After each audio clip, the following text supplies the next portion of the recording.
Assalamualaikum dan salam sejahtera. Anda bersama saya Hafid Olsen. Saudara, hari ini merupakan hari ke-9 minggu ketiga mesyuarat pertama penggal ke-5 Parlimen ke-14.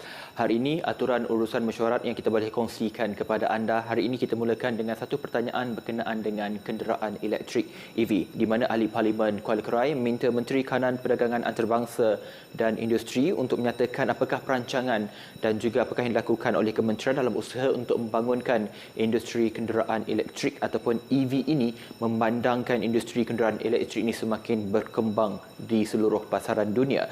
Dan aturan berikutnya, ada dua persoalan yang ingin ditanyakan kepada Perdana Menteri, antaranya iaitu ahli Parlimen Labuan meminta Perdana Menteri untuk menyatakan berkenaan dengan SOP COVID-19 yang lebih berkesan pada pilihan raya umum ke-15. Adakah SPR ataupun Suruhanjaya Pilihan Raya sedang mempertimbangkan dan juga membenarkan pengundian pos bagi mereka yang tinggal jauh daripada pusat pengundian berdaftar, khususnya bagi penduduk ataupun rakyat di Sabah, Sarawak dan juga Labuan. Ini berkait dan juga bertolak dengan apa yang dilakukan SOP berkaitan COVID-19 di PRU Johor baru-baru ini. Dan berikutnya, untuk Perdana Menteri juga ahli Parlimen Rompin bertanyakan kepada Perdana Menteri berkenaan dengan apakah keperluan pendesak berkenaan dengan wujudnya Majlis Perungusan Bencana Negara NADMA 2.0 yang akan melibatkan tambahan perbelanjaan berbanding menambah baik kecekapan sedia ada NADMA itu sendiri.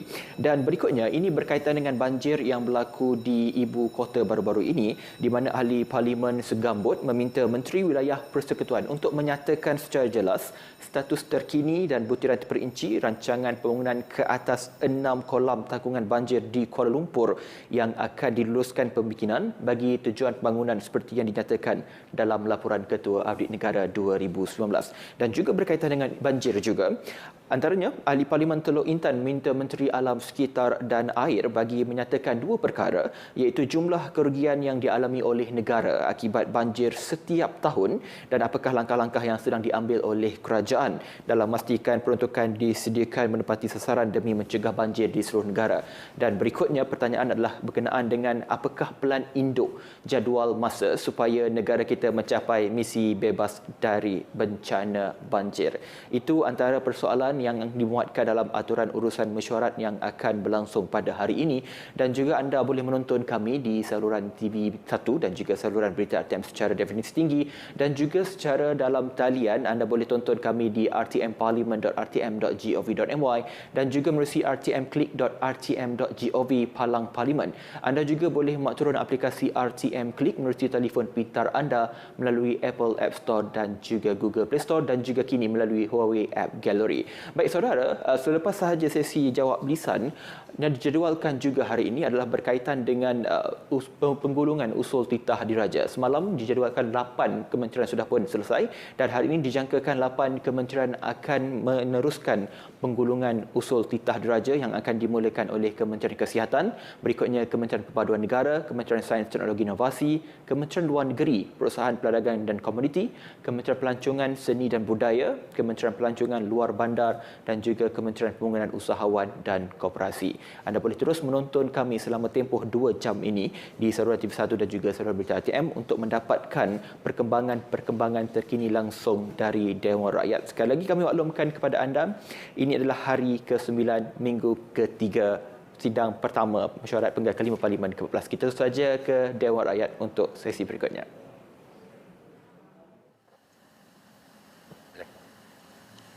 Pertanyaan-pertanyaan bagi jawab lisan. Yang berhormat, sekarang saya jemput Yang Berhormat Tuan Abdul Latif bin Abdul Rahman Kuala Krai. Terima kasih Datuk Yang di-Pertua. Izinkan saya pada pagi ini menceriakan suasana pagi dengan sebuah pantun. Ibnu Sina, saintis terbaik. Ulama tersohor lagi beriman. Soalan saya nomor wahid. Kereta elektrik menjadi persoalan. Terima kasih Datuk Yang di-Pertua. Silakan Menteri Kanan Perdagangan Antarabangsa dan Industri atau timbalannya untuk menjawab. Tempoh masa 3 minit. Terima kasih Yang Berhormat Kuala Krai. Tuan Yang di-Pertua, di bawah Dasar Otomotif Nasional 2020 atau singkatan NAP 2020, hala 7 industri otomotif tempatan telah ditetapkan untuk dibangunkan dan dikembangkan sebagai hub otomotif serantau bagi kenderaan cekap tenaga atau secara ringkasnya EEV, termasuk EV dengan ciri-ciri Next Generation Vehicle dengan izin yang berfungsi bukan sahaja dari segi pengurangan dalam pelepasan karbon di dalam udara tetapi juga keupayaan dalam mengoptimalkan tenaga yang digunakan. Bagi mencapai hasrat tersebut, usaha-usaha Kementerian Perdagangan, Antarabangsa dan Industri MITI adalah seperti berikut. Pertama, menubuhkan Electric Vehicle Task Force yang turut dianggotai oleh kementerian, agensi dan juga pihak swasta yang berkaitan pembangunan industri EV bagi menambah baik strategi sedia ada serta merangka strategi baru bagi memperkukuhkan pembangunan industri EV di Malaysia. Kedua, bagi memastikan Malaysia berupaya meningkatkan daya saing dalam menarik pelaburan dalam sektor EV, kerajaan telah menawarkan insentif bukan sahaja kepada pengeluar kenderaan dan komponen atau OEM, tapi juga merangkumi pengguna secara amnya seperti yang telah diumumkan di dalam Belanjawan 2022. Ketiga, penawaran pelbagai bantuan dan sokongan oleh kerajaan kepada syarikat yang berhasrat untuk membangunkan komponen kritikal seperti sistem pengurusan bateri BMS, sistem pengurusan haba TMS, Light Detection and Ranging LIDAR dan rangkaian Radio Detection and Ranging radar. Sokongan ini adalah berbentuk program pembangunan vendor seperti program kecemerlangan pembekal otomotif, program sistem pembuatan lean dan program Digital Engineering and Prototyping yang diterajui oleh agensi di bawah MITI iaitu Malaysia Automotive Robotics and IoT Institute MARI. Program-program ini menyediakan bantuan teknikal dan perundingan bagi meningkatkan kompetensi syarikat otomotif tempatan supaya lebih berdaya saing dan mampan di peringkat global. Keempat, penubuhan beberapa pusat kecemerlangan seperti Design Center, National Emission Testing Center dan Academy of Technology yang berpusat di Rawang, Selangor juga dapat meningkatkan keupayaan kejuruteraan tempatan dalam bidang penyelidikan dan pembangunan R&D, pengujian dan pembangunan teknologi EEV. Di samping itu, pembangunan EV Interoperability Center (EVIC) akan dilaksanakan pada tahun ini. Tuan Yang di-Pertua, kelima, pembangunan standard-standard berkaitan industri EV seperti sistem pengecasan, aktiviti pelupusan bateri, bateri swapping, wireless charging dan lain-lain turut diberikan perhatian bagi memastikan teknologi EV yang diguna pakai akan dibangunkan dalam negara ini adalah seragam, selamat dan berkualiti.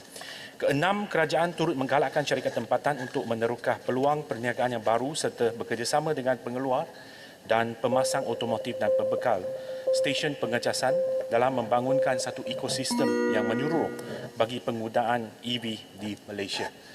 Simpulannya, Tuan Yang di-Pertua, NAP 200 dan pakej insentif EV di bawah Belanjawan 2022 akan menjadi pemangkin ke arah pembangunan ekosistem industri EV tempatan supaya industri otomotif negara terus relevan dan mampan bersaing serta menyokong rantaian bekalan global. Terima kasih, Tuan Yang di-Pertua. Terima kasih, Mak Menteri. Soalan tambahan pertama, Kuala Kerai.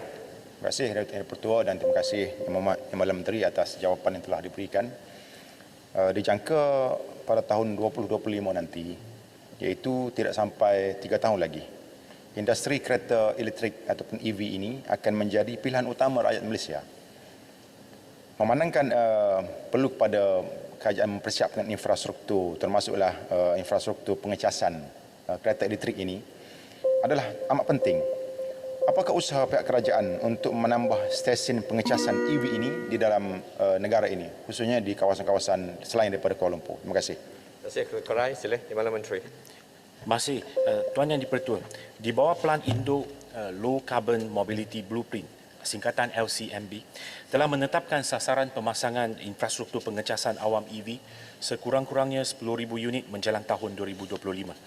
Bagi mencapai sasaran ini, Malaysia Green Technology and Climate Change Corporation MGTC telah memainkan peranan dalam mewujudkan kerjasama awam dan swasta dalam memacu pembangunan infrastruktur stesen pengecasan EV sedia ada dan baru. Menurut MGTC, pada masa ini telah wujud lebih kurang 300 stesen pengecasan di bawah kerjasama ini. Dianggarkan jumlah keseluruhan stesen pengecasan sesedia ada untuk pengguna EV di Malaysia adalah sekurang-kurangnya 600 stesen.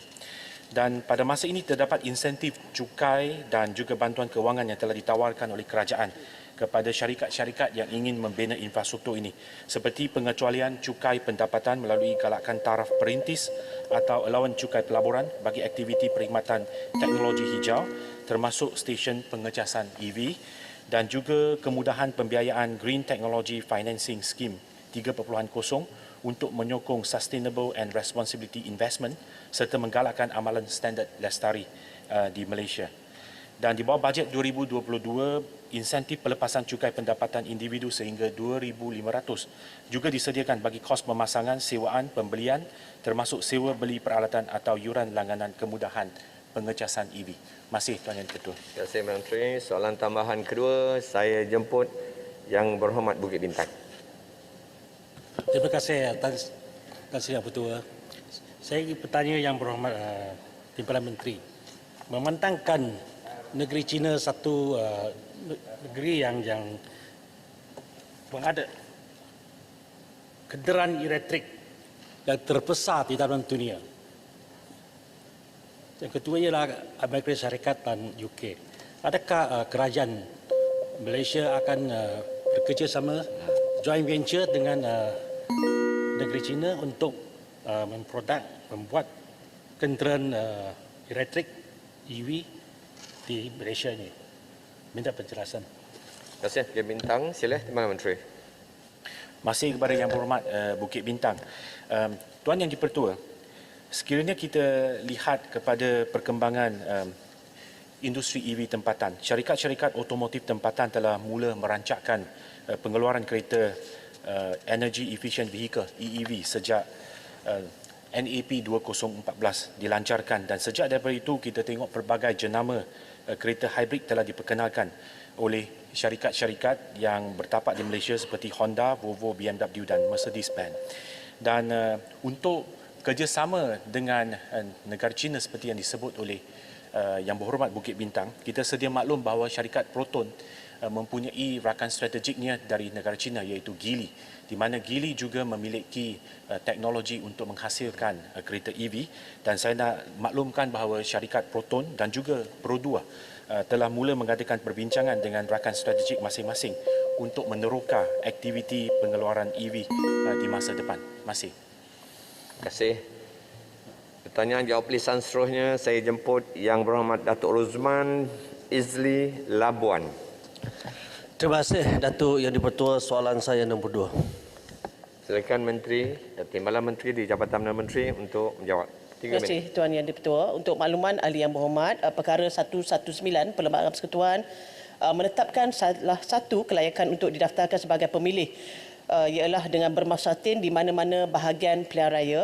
Bagi maksud tersebut, Suruhanjaya Pilihan Raya Malaysia SPR menentukan bahagian pilihan raya seseorang pemilih berdasarkan kepada alamat pemastautin pemilih sebagaimana yang ada di kad pengenalan dan juga pengkalan data Jabatan Pendaftaran Negara. Buat masa ini, SPR tidak bercadang untuk memperluaskan kategori undi pos bagi kepada pengundi Sabah dan juga Sarawak yang tinggal di Semenanjung Malaysia. Kemudahan yang mengundi secara pos hanya diberikan kepada pengundi dalam kategori seperti berikut. Yang pertamanya, ahli SPR dan juga kaki tangan SPR. Kedua, petugas pilihan raya. Ketiga, tentera polis pasukan penggerak AM PGA yang bertugas hari mengundi awal. Keempat, pengamal media yang bertugas membuat liputan pilihan raya di luar kawasan pada hari mengundi.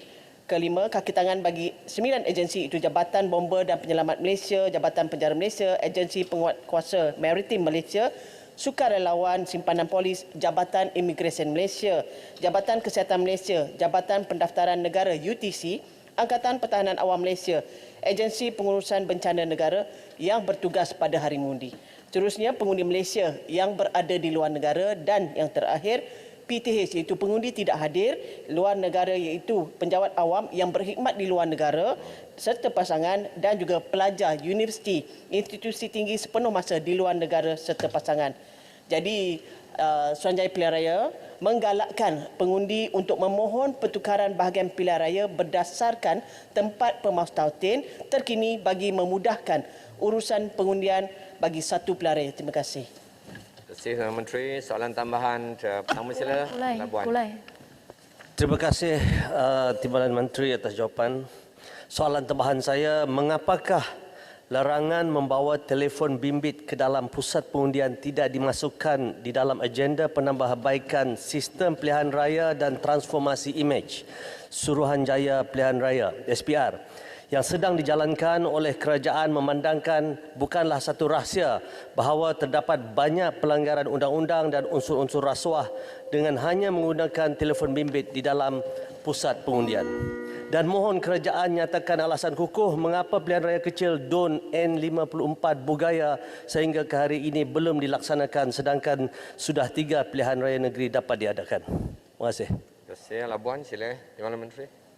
Okey, untuk pengetahuan Yang Berhormat, memang tidak ada keperluan untuk kita untuk melarang membawa telefon bimbit. Memang bukannya dalam salah satu syarat dan sebagainya. Cuma hanya yang kita keluarkan adalah untuk larangan untuk tidak mengambil kertas undi itu yang perlu dipatuhi secara dengan penuh tanggungjawab oleh setiap pengundi-pengundi yang mana kita tengok telah viral pada PRN yang lepas, viral pengundi-pengundi yang tidak bertanggungjawab berkongsikan di muka buku berkenaan dengan kertas undi tersebut. Ini adalah satu perbuatan yang tidak patut dan tidak sewajarnya dan harus kita memberikan, kita dengan kata kita educate pengundi-pengundi lain untuk tidak berbuat demikian. Cukup dengan kita memberikan maksudnya didik kita punya pengundi-pengundi itu tentang apa yang perlu ataupun tidak boleh dilakukan. Tentang soal Yang Berhormat kalah pasal itulah. Soalan saya kenapa tidak dimasukkan di dalam proses penambahbaikan? Kan lebih baik kalau kita larang sahaja daripada membawa telefon bimbit ke pusat pengundian. Terima kasih, Berhormat. Apa pun cadangan daripada Berhormat akan kita bawakan dalam mesyuarat SPR nanti. Dan berkenaan dengan pilihan raya Bugaya, saya tidak ada jawapannya pada hari ini dan kita akan jawab secara bertulis. Terima kasih. Okey, Terima kasih, Menteri. Ya. Terima kasih. Tambahan yang kedua, saya jemput. Saya nak bagi wanita. Sila. Tambah satu. Kota Samarahan. Sila. Tambahan. Terima kasih Datuk Yang di-Pertua. Kebanyakan pengundi-pengundi di negeri Sarawak dan Sabah banyak yang tinggal di kawasan Tanah Besar Semenanjung Malaysia, khasnya yang bekerja di kawasan-kawasan industri. Walaupun telah diperkenalkan undi pos, tetapi hak mereka masih lagi tidak dapat dilayani dengan baik, memandangkan kaedah ataupun teknik ini agak sukar juga untuk memastikan undi pos ini sampai pada masa yang ditetapkan. Adakah pihak kerajaan, soalan saya, adakah pihak kerajaan bercadang untuk memindah kaedah undi pos ni menggunakan kaedah undi awal sebagai seperti undi tentera ataupun undi polis, memandangkan setengah kawasan di Semenanjung ni penduduk Sarawak dan Sabah ni berkelompok, yang mana saya rasa kaedah undi awal tu dapat dilaksanakan. Adakah pihak kerajaan boleh memikirkan keadaan ini seperti yang berlaku di kawasan Johor, sebab populasi rakyat Sabah dan Sarawak yang belum menukar tempat mengundi, masih mengundi di Sarawak, boleh dilakukan menggunakan kaedah undi awal. Terima kasih, Datuk. Sila. Papa. Menteri. Jawab. Terima kasih Yang Berhormat Kota Samarahan. Sebelum itu saya nak ucapkan syabatan tahniah kepada Menteri Besar Johor yang baru mengangkat sumpah semalam, iaitu Datuk On Hafiz yang menggantikan MB yang lama, dan ucapan penghargaan kepada mantan Menteri Besar Johor yang lama. Untuk menjawab soalan Yang Berhormat, sebenarnya tidak ada keperluan lagi untuk kita menggantikan pengundi awal bagi pengundi Sabah dan Sarawak, ataupun bukanlah saya nak tetapi bukan hanya untuk kita memikirkan tentang pengundi di Sabah Sarawak, tetapi juga mungkin pengundi di Kelantan yang nak balik mengundi di Johor dan sebagainya, dan bukan hanya tertakluk pada Sabah dan Sarawak saja. Tapi buat masa sekarang belum ada keperluan lagi untuk kita mengadakan pengundian secara awal itu, tetapi apa juga cadangan Yang Berhormat akan kita beri perhatian. Terima kasih. Terima kasih, Menteri. Papar. Menteri satu. Papar. lagi. Mohon yang ketiga. Mohon satu. Saya beri peluang Yang Berhormat Ledang. Terima kasih. Satu. 3 kali bangun dah. Soalan saya. Speaker, aku lain berdiri dulu lah. Dari saja awal-awal you sudah nampak Saya saya. nampak dia dulu. Itu keputusan Saya dulu tak dapat. Saya sudah mula pada soalan Saya pertama. dulu tak dapat. Jika ini pilih kasih. Timbalan Menteri, kita lihat pilihan raya negeri Johor baru-baru ini menunjukkan peratus keluar mengundi yang paling rendah, 54.92%. Sasaran SPR ialah 70%. Kita tahu bahawa sebanyak 36,729 kertas undi pos telah dikeluarkan. 7,814 ialah warga negara Malaysia yang berada di luar negara. Kalau kita ambil anggaran 200,000 orang pengundi Malaysia ada di Singapura, ini hanya 0.04% sahaja yang mendaftar sebagai undi pos. Jadi soalan saya, apakah punca peratus pengundi ini yang sangat rendah? Dan apakah peratus rendah undi pos itu disebabkan oleh kerana halangan teknikal dalam mendaftar di laman sesawang SPR, dan pada masa yang sama tidak cukup untuk hebahan dan galakan yang dilakukan kerana memang ramai yang mengadu dan mendakwa bahawa mereka tak dapat masuk, masalah teknikal dan sebagainya, akhirnya mereka tak boleh daftar. Jadi apakah tindakan pihak SPR dalam perkara ini dan apakah siasatan yang terperinci harus dilakukan terutamanya dalam konteks undi pos dan juga peratus keluar mengundi yang sangat rendah yang menyebabkan tercemarnya bagi saya keputusan, boleh mencemarkan keputusan pilihan raya negeri Johor. Terima kasih. Terima kasih Ledang. Sila Tuan Menteri. Terima kasih Ledang di atas soalan saya cakap cukup relevan sekali dan Yang Berhormat Tuan Yang Ketua perlu beri ruang juga pada Kulai untuk bertanya soalan selepas ini.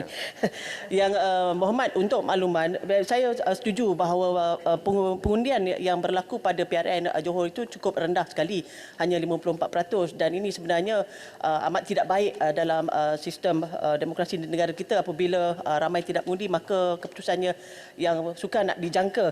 Sebab itulah antara perkara-perkara yang kita lakukan di pihak SPR dengan adanya didikan tentang SPR, Suruhanjaya Pilihan Raya Malaysia, tentang pentingnya untuk mereka balik mengundi dan sebagainya melalui Akademi SPR Malaysia. Dan selain daripada itu juga kita melihat bahawa dengan kita memberikan ruang selama 9 hari itu sebenarnya sudah cukup untuk undi pos pendaftaran untuk 7 kategori yang telah saya nyatakan tadi, yang mana saya ucapkan ribuan terima kasih kepada semua yang berhormat yang telah pun berkongsikan tentang keperluan untuk daftar secara undi pos dengan segera, kerana sebenarnya daftar secara atas talian hanya memerlukan tiga langkah saja. Yang pertamanya adalah untuk dengan membuat pendaftaran apabila kita mysprdaftar.gov.my. Yang keduanya, apabila dah ni ada beberapa keperluan, misalnya kena ambil gambar IC dan juga perlu ada selfie supaya muka yang sama juga berada dalam IC, dan setelah itu akan ada notifikasi dihantar melalui email, dan apabila lulus dalam tempoh beberapa jam saja, kemudian notifikasi itu dah boleh terus akses untuk pendaftaran. Sangat mudah Yang Berhormat, sangat mudah dan tidak memerlukan masa yang panjang dan tidak rumit pun. Dan sebab itu apabila dalam teknologi yang canggih ini, kita perlu sentiasa educate kita punya dengan izin pengundi-pengundi kita, yang terutama sekali untuk mereka yang berada di bawah kategori 7 kategori tadi, untuk buat perkara yang sama supaya mereka tahu hak mereka sebagai pengundi untuk keperluan dan juga besar tanggungjawab mereka untuk mengundi. Itu tugasnya. Dan saya nak rakam di sini, ucapkan ribuan terima kasih. Terutama saya perlu rakamkan di sini, terutama sekali untuk Yang Berhormat Muar, kerana apabila viral tentang dia buat undi pos tu, ramai yang telah pun kongsikan, dan saya lihat ramai juga kawan-kawan yang lain juga, Yang Berhormat yang lain juga telah berkongsikan perkara yang sama tentang keperluan untuk pendaftaran undi pos itu. Terima kasih. Apa punca peratus itu sangat rendah?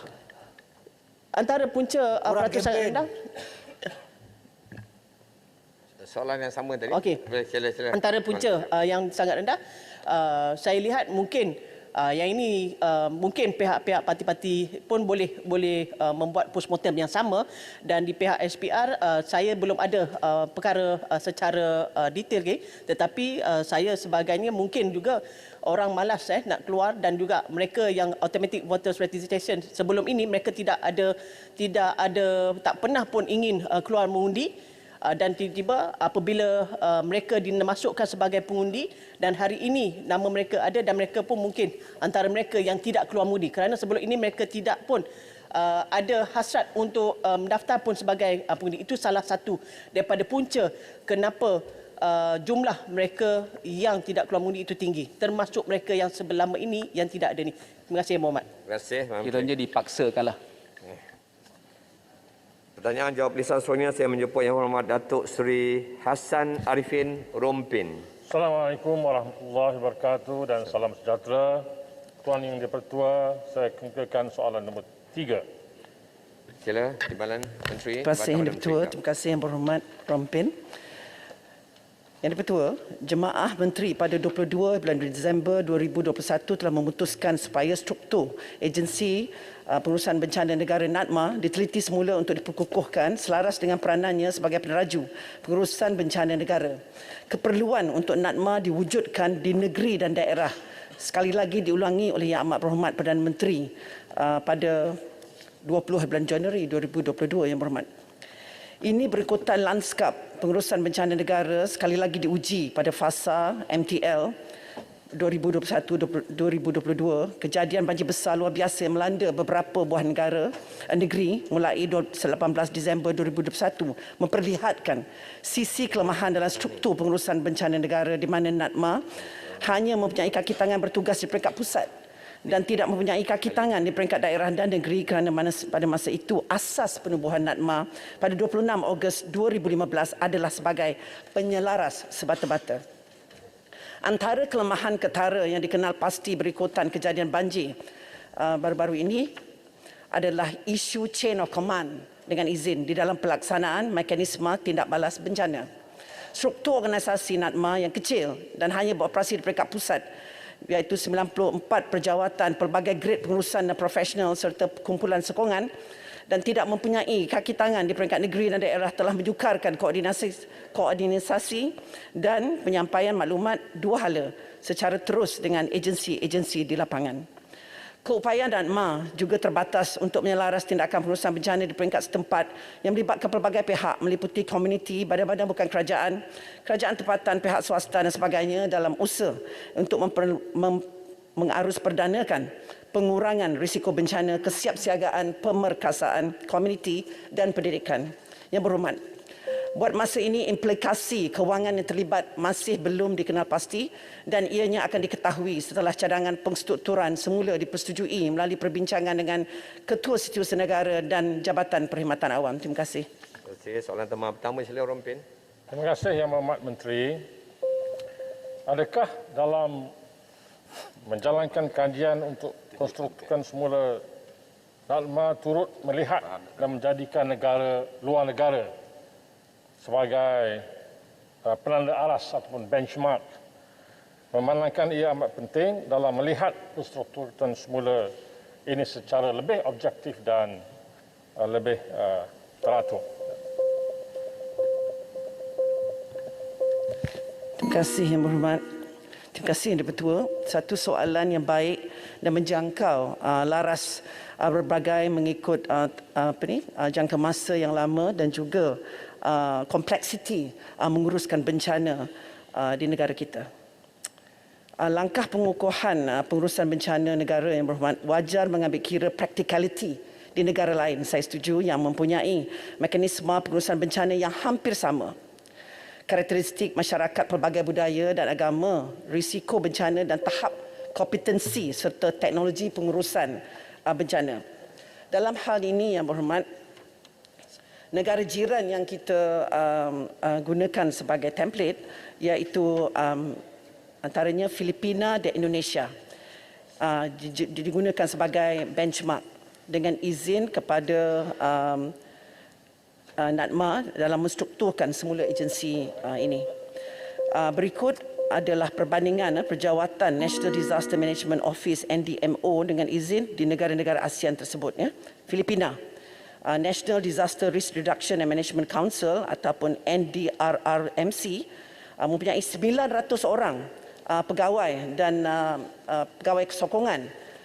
Di Indonesia disebut nama badan agensi mereka adalah Badan Nasional Penanggulangan Bencana BNPB, mempunyai seramai 630 orang, tidak termasuk 33 cawangan BNPD ini di provinsi mereka, peringkat negeri dan juga 12 cawangan di daerah-daerah mereka. Sebagai makluman yang berhormat, model tadbir urus pengurusan bencana di bawah satu agensi peraju pengurusan bencana menjadi amalan kebanyakan negara. Menurut United Nations Office for Disaster Risk Reduction, dengan izin, berdasarkan pelaporan Kendiri, negara-negara merekodkan sejumlah 140 buah negara masing-masing mempunyai agensi bencana masing-masing. Namun begitu, Malaysia semakin jauh ketinggalan jika dibandingkan antara lain aspek bilangan pegawai dan pakar-pakar dan pegawai berpengalaman di dalam NADMA, dan pasukan dan mekanisme perundangan yang kuat harus ada juga dengan memastikan supaya semua dasar perwartaan dan undang-undang melibatkan pengurusan dan pengurangan risiko bencana adalah tidak saling bercanggah dan mengelakkan pertikaian perundangan seterusnya. Terima kasih. Bandar Kuching. Soalan tambahan Bandar Kuching. Kedua, saya jemput Yang Berhormat Kulai. Terima kasih Datuk Speaker. Soalan tambahan saya, salah satu jawatan kuasa yang penting dalam pengurusan bencana adalah mesyuarat jawatan kuasa tindakan daerah. Dan saya nak tanya, sama ada wakil rakyat terutamanya daripada dua-dua pihak, daripada kerajaan dan juga pembangkang, akanlah dijemput untuk menduduki, menghadiri mesyuarat jawatan kuasa tindakan daerah. Kerana apabila soalan ini dikemukakan kepada kerajaan negeri Johor, jawapan yang kami dapat adalah kerajaan pusat tidak mengizinkan wakil rakyat pembangkang untuk menduduki, menghadiri mesyuarat jawatan kuasa tindakan daerah. Jadi saya nak tahu setakat ini apa pendirian kerajaan pusat terhadap kehadiran wakil rakyat dari pembangkang dalam mesyuarat jawatan kuasa tindakan daerah. Kerana setakat ini hanya wakil rakyat daripada kerajaan yang dijemput. Terima kasih. Terima kasih Kulai. Sila Timbalan Menteri. Terima kasih Yang Dipertua. Terima kasih Yang Berhormat Kulai. Yang Berhormat Kulai bertanya mengenai jawatan kuasa tindakan daerah. Saya mengurus di bawah NADMA ataupun hal-hal bencana, ianya namanya adalah jawatan kuasa bencana daerah. Jadi saya tidak dapat menjawab soalan Yang Berhormat. Bencana daerah. Jadi jawatan kuasa yang Timbalan Menteri sebut itu akan menjemput wakil rakyat daripada pembangkang atau tidak? Yang Berhormat, buat masa ini di peringkat daerah yang saya fahamkan, jawatan kuasa bencana daerah itu, bencana daerah dan juga jawatan kuasa bencana negeri itu diwakili oleh semua pegawai kerajaan dan negeri. Semestinya mereka akan menerima input-input daripada semua Yang Berhormat, tak kira pembangkang atau kerajaan. Terima kasih. Kehadiran dalam mesyuarat. Timbalan Menteri tak jawab soalan. Kehadiran. Saya jemput Yang Kulai. Saya tak pernah akan bercakap. Saya jemput Yang Berhormat sebelah sini, Pontian. Saya ingin mengetahui setakat manakah bantuan banjir yang telah diberikan kepada mangsa-mangsa banjir baru-baru ini, dan boleh tak jika kado atau ketua ADO menjadi ex officio kepada NADMA secara tetap di peringkat daerah seluruh Malaysia. Terima kasih. Boleh tambah sikit, hampir sama. Saya juga nak tahu apakah progres bantuan COVID-19 yang diberikan oleh NADMA, apakah sebab-sebab kelembapan beberapa kelulusan tersebut. Terima kasih. Sila Timbalan Menteri. Terima kasih Yang Berhormat Pontian. Terima kasih Yang Berhormat Kuching. Yang Berhormat Kulai, to answer your question again about apa tadi? Kehadiran dalam mesyuarat, bukan sahaja kehadiran input. mesyuarat. Okey. Buat masa ini hanya agensi kerajaan. Tapi seperti saya sebut tadi, Yang Berhormat, you asking about kehadiran ya. Bagi saya seelok-eloknya itu yang terbaik, tetapi buat masa ini agensi kerajaan hanya dijemput, tetapi kami menganjurkan bahawa semua maklumat harus diterima daripada semua Yang Berhormat, sama ada pembangkang ataupun kerajaan, dan juga ketua-ketua kampung yang diwakili ataupun dilantik oleh kerajaan-kerajaan negeri tersebut. Menjawab Yang Berhormat Pontian mengenai kado diletakkan sebagai pegawai tetap, sememangnya Yang Berhormat, pegawai-pegawai kerajaan di peringkat daerah dilibatkan semua di peringkat jawatan kuasa bencana daerah. Yang Berhormat Kuching mengenai kelembapan bantuan COVID saya akui memang ada sedikit kelemahan di sana, tetapi Yang Berhormat, ketika bantuan itu tidak sampai sebab kadang-kadang syarat itu tidak dipenuhi. Sekiranya Yang Berhormat mempunyai senarai di kawasan Yang Berhormat yang tidak menerima lagi, kadang mereka lulus tetapi bayarannya lambat, ataupun kadang-kadang sebab tidak ada syaratnya tidak dipenuhi, dan saya selalu menganjurkan, dan saya sememangnya saya tahu pegawai-pegawai NACMA menelpon semula memberitahu ataupun bertanya kalau tidak cukup syarat itu, ditanya semula kepada pemohon, dan keduanya tadi pasal kenapa saya minta senarai daripada Yang Berhormat Kuching, mana pemohon-pemohon di kawasan Yang Berhormat yang masih tidak lagi diurus ataupun belum lagi menerima bayaran walaupun telah didulus. Terima kasih. Terima kasih, Menteri. Pertanyaan jawab lisan seterusnya saya menjemput Yang Berhormat Puan Hanayo Xiao Suan Segambut. Speaker, soalan saya nombor 4. Sila Menteri Wilayah Persekutuan Dato' Timbalan jawab. 3 minit. Datuk Yang di-Pertua, saya mengucapkan terima kasih kepada Yang Berhormat Segambut di atas soalan yang dikemukakan. Untuk makluman Dewan Yang Mulia, bahawa soalan ini telah pun beberapa kali ditanya di Dewan Rakyat, tetapi saya mengambil kesempatan ini untuk memberikan penjelasan berkaitan dengan status terkini dan butiran terperinci rancangan pembangunan ke atas 6 kolam takungan seperti yang dikenaki oleh Yang Berhormat Segambut. Untuk makluman Dewan Yang Mulia, daripada 6 kolam takungan banjir yang dimaksudkan, hanya 2 kolam saja yang diberi kelulusan merancang, iaitu kolam Taman Wahyu dan kolam Delima pada 18 Januari 2018. Baki 4 lagi kolam tidak ada sebarang kebenaran merancang yang telah diberikan. Tanah-tanah di pinggiran kolam bagi 6 kolam tersebut adalah kolam Takungan Batu, kolam Nanyang, kolam Delima, kolam Taman Wahyu, kolam Batu 4,5 dan kolam Desa. Untuk makluman Dewan Yang Mulia, kelulusan yang diberi adalah kepada kolam Delima dan kolam Taman Wahyu. Kolam Nanyang termasuk di dalam satu kolam yang besar yang dinamakan sebagai rancangan tebatan banjir Jinjang. Kerana itu, Datuk Yang di-Pertua, hanya 2 kolam yang telah diberi kelulusan merancang. Tetapi walau bagaimanapun, hasil pada masa ini, isu berkenaan masih dalam siasatan SPRM di atas kedua-dua kolam, iaitu kolam Delima dan kolam Taman Wahyu. Dan Kementerian Wilayah Persekutuan tidak akan ataupun buat masa ini tidak akan mengeluarkan sebarang kenyataan berkaitan perkara yang berkenaan kerana ianya mengganggu proses siasatan. Walau bagaimanapun, sebagaimana yang telah disarankan ataupun diarahkan oleh pihak SPRM, di BKL telah pun melantik perunding juruukur berlesen bebas, iaitu IGS Consultant, untuk menyemak dan mengesahkan sama ada pembangunan yang dilaksanakan oleh pemaju, iaitu syarikat Lake City North Kuala Lumpur Sdn Bhd, berada dalam sepadan pemilikannya sahaja dan tidak memasuki 2 lagi kolam takungan banjir, iaitu kolam Taman Wahyu dan kolam Delima.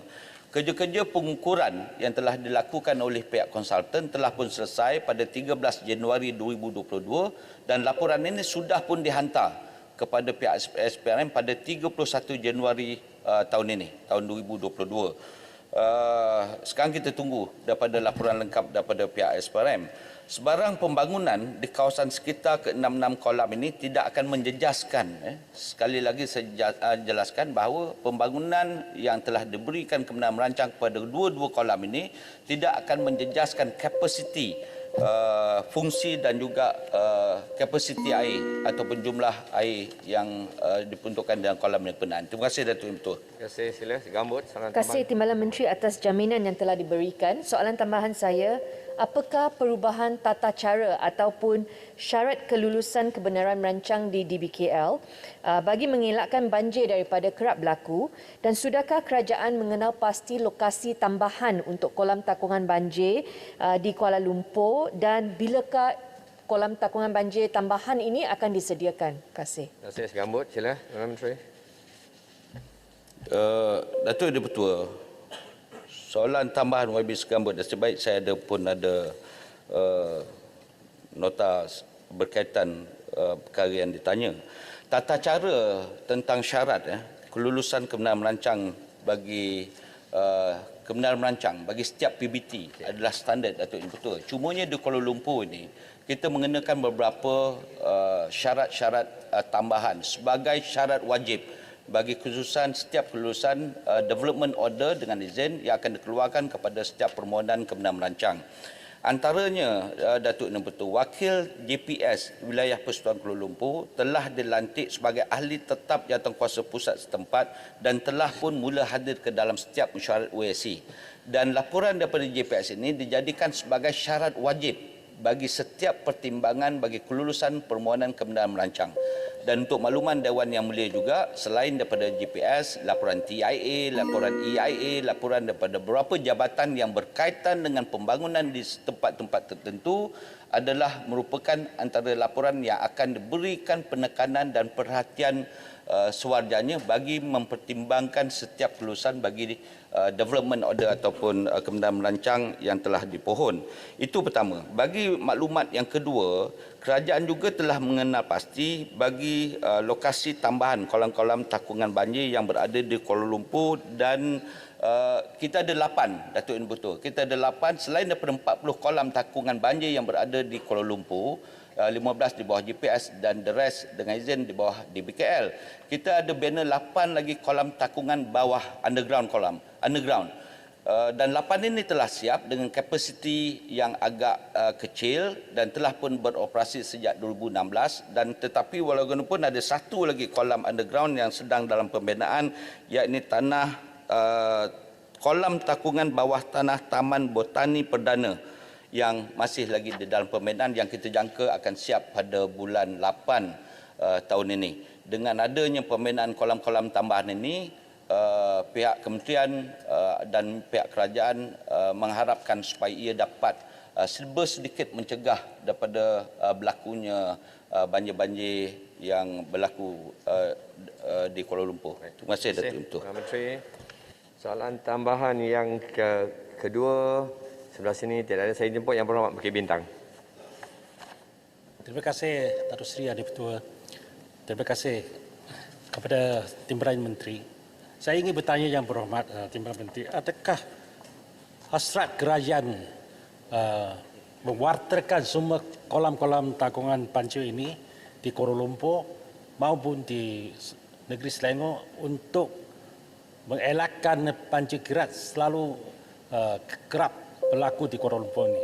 Adakah hasrat mewaterkan semua tidak ada rancangan perumahan di kawasan-kawasan yang di kolam takungan banjir ini?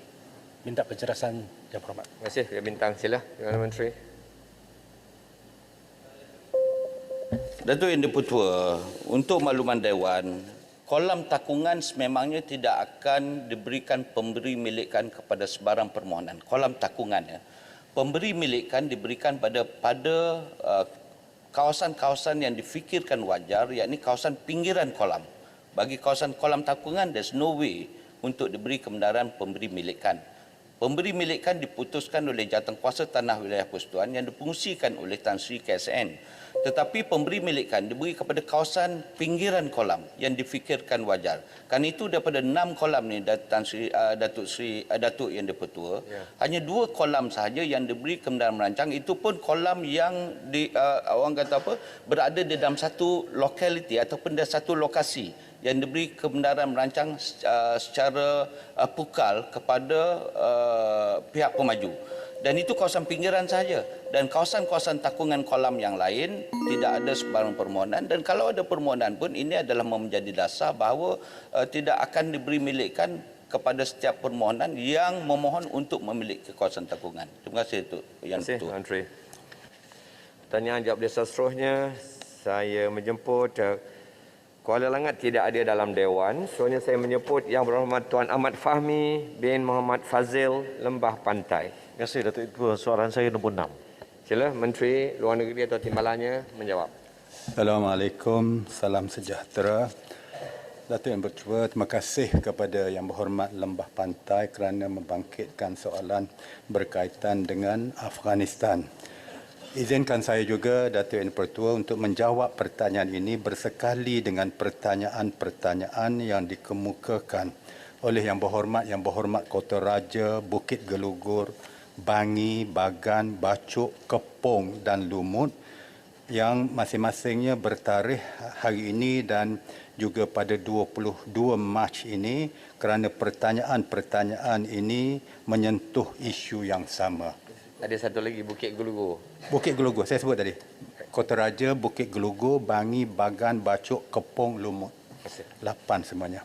Secara keseluruhannya ada 3 isu utama yang dibangkitkan oleh ahli-ahli yang berhormat, iaitu pertama, pendirian Malaysia terhadap Afghanistan, 2, bentuk hubungan dan isu pengiktirafan kerajaan Afghanistan, dan 3, usaha Malaysia dalam pembinaan semula Afghanistan. Datuk Yang Pertua, Yang Berhormat Menteri Luar Negeri telah menghadiri mesyuarat luar biasa Pertubuhan Kerjasama Islam OIC di peringkat Menteri-Menteri Luar Negeri bagi membincangkan situasi Afghanistan di Islamabad, Pakistan pada 19 Disember 2021 yang lalu. Semasa mesyuarat tersebut, Malaysia telah mengetengahkan pendirian negara, antaranya pembinaan negara dan bantuan kemanusiaan kepada Afghanistan mestilah diterajui oleh Afghanistan, dimiliki oleh Afghanistan dan dikawal oleh Afghanistan. Malaysia juga menyeru masyarakat antarabangsa supaya mengelakkan keruntuhan ekonomi Afghanistan secara menyeluruh dan meningkatkan usaha pemberian bantuan kemanusiaan antarabangsa kepada Afghanistan.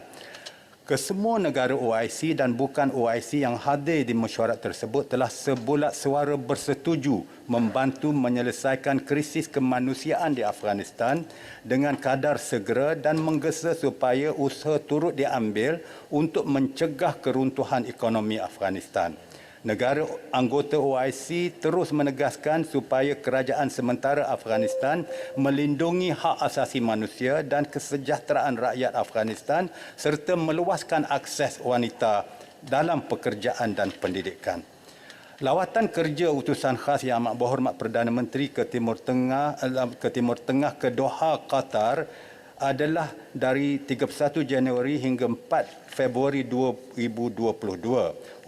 Utusan khas YAB Perdana Menteri mempunyai peranan-peranan tertentu dalam hubungan dengan negara-negara di rantau tersebut. Libat urus oleh utusan khas ini tidak bermakna Malaysia mengiktiraf kerajaan Afghanistan. Usaha-usaha libat urus ini adalah penting bagi memastikan Afghanistan tidak mengalami keruntuhan dari segi sosioekonomi dan kemanusiaan. Sebagaimana yang telah diumumkan sebelum ini, pengiktirafan kerajaan Afghanistan boleh berlaku melalui 2 saluran. Pertama, sebagai sebuah negara anggota OIC, Malaysia boleh mengambil kira pendirian yang ditetapkan secara bersama dalam pertubuhan ini terhadap isu pengiktirafan Afghanistan. Dan kedua, mengiktiraf kerajaan Afghanistan bersama-sama dengan negara-negara yang sehaluan dengan izin like-minded, setelah kerajaan tersebut dianggap telah memenuhi dan mematuhi kesemua syarat yang ditetapkan, iaitu penubuhan sebuah kerajaan yang inklusif, memelihara dan mempertahankan hak asasi seluruh rakyat khususnya golongan wanita dan etnik minoriti di Afghanistan. Dalam usaha membantu dan membangun semula Afghanistan, Malaysia akan terus memainkan peranan dengan cara tersendiri. Contohnya, Kementerian Luar Negeri melalui beberapa perwakilan diplomatik di luar negara telah menjadi pemudah cara kepada NGO-NGO Malaysia untuk melaksanakan misi bantuan kemanusiaan di Afghanistan. Malaysia sedia bekerjasama dengan masyarakat antarabangsa untuk pembangunan semula Afghanistan apabila situasi dan keadaan di Afghanistan mengizinkan. Pada masa yang sama, Malaysia menggalakkan sektor swasta negara ini untuk meninjau peluang pelaburan dan perdagangan di Afghanistan. Terdapat banyak potensi pelaburan dan perdagangan di Afghanistan seperti infrastruktur, perlombongan, pertanian, telekomunikasi dan perbankan Islam. Selain itu, kerajaan kekal komited untuk menyediakan program pembinaan kapasiti teknikal melalui program kerjasama teknikal Malaysia yang dikendalikan oleh Kementerian Luar Negeri. Datuk Yang Bertua, Malaysia akan terus memantau perkembangan di Afghanistan. Sebagaimana yang telah diumumkan oleh Yang Berhormat Menteri Luar Negeri dalam penggulungannya 2 hari yang lalu, saya akan mewakili Malaysia ke mesyuarat Menteri-Menteri Luar OIC di Islamabad pada 22-23 Mac ini. Kita jangkakan akan ada perkembangan insya-Allah selepas mesyuarat tersebut nanti. Terima kasih, Datuk. Menteri, sila Lembah Pantai. Terima kasih Yang Berhormat Timbalan Menteri. Terima kasih Datuk Timbalan Yang Dipertua. Saya ingin bertanya, adakah boleh disebut nilai bantuan dalam ringgit Malaysia yang telah diberikan kepada rakyat Afghanistan oleh kerajaan Malaysia, dan sekiranya ada sebarang bantuan yang akan diberikan dalam masa terutama setahun yang akan datang ataupun waktu musim sejuk ini, berapakah nilainya, dan adakah kerajaan ada memberi sebarang bantuan khusus kepada kedutaan Afghanistan di Malaysia dari segi wang ringgit, dan berapakah nilainya? Terima kasih. Terima kasih, Lembah Pantai. Terima kasih, Yang Berhormat Lembah Pantai. Dari segi nilai wang yang telah kita dan masyarakat Malaysia sumbangkan kepada masyarakat di Afghanistan, melalui secara khususnya melalui suatu rombongan yang berlepas pada 22 Februari yang lalu yang dikendalikan oleh Global Peace Mission yang melibatkan juga Golden Horses Digital Investment Bank, Buddha's Light International Association BLIA. Mereka telah membawa bantuan kemanusiaan yang melebihi 5 tan barangan bantuan yang dianggarkan bernilai lebih daripada RM1 juta. Kerajaan sendiri sebagaimana telah diumumkan telah memberi bantuan awal berjumlah $100,000 Amerika melalui OIC dan pihak-pihak yang berkaitan. Di samping itu ada NGO-NGO yang lain juga yang terlibat, iaitu selain daripada Global Peace Mission, Muslim Volunteer Malaysia MVM, Muslim Care Malaysia MCN, Mercy Malaysia, Pertubuhan Ikatan Kekeluargaan Rukun Nusantara atau HARUM, dan juga MAPIM, Majlis Perundingan Pertubuhan Islam Malaysia. Semalam pula satu lagi rombongan NGO Malaysia telah berlepas yang melibatkan PAS Relief, An-Nas Care, Syebab Care, Yayasan Isra' Malaysia, Nusrah Care Pulau Pinang dan Azhar Care yang membawa lebih kurang sebanyak dolar Amerika 50,000 dari segi tunai yang akan dibelanja atau diguna pakai untuk membeli barangan sama ada di Pakistan ataupun di Afghanistan itu sendiri. Kerajaan juga sedang dalam proses perundingan dengan pihak penguasa di Afghanistan untuk memberi sumbangan sebanyak 1.6 juta dos vaksin COVID-19 kepada mereka. Jadi ini di antara nilai-nilai bantuan sebagaimana yang berhormat minta tadi.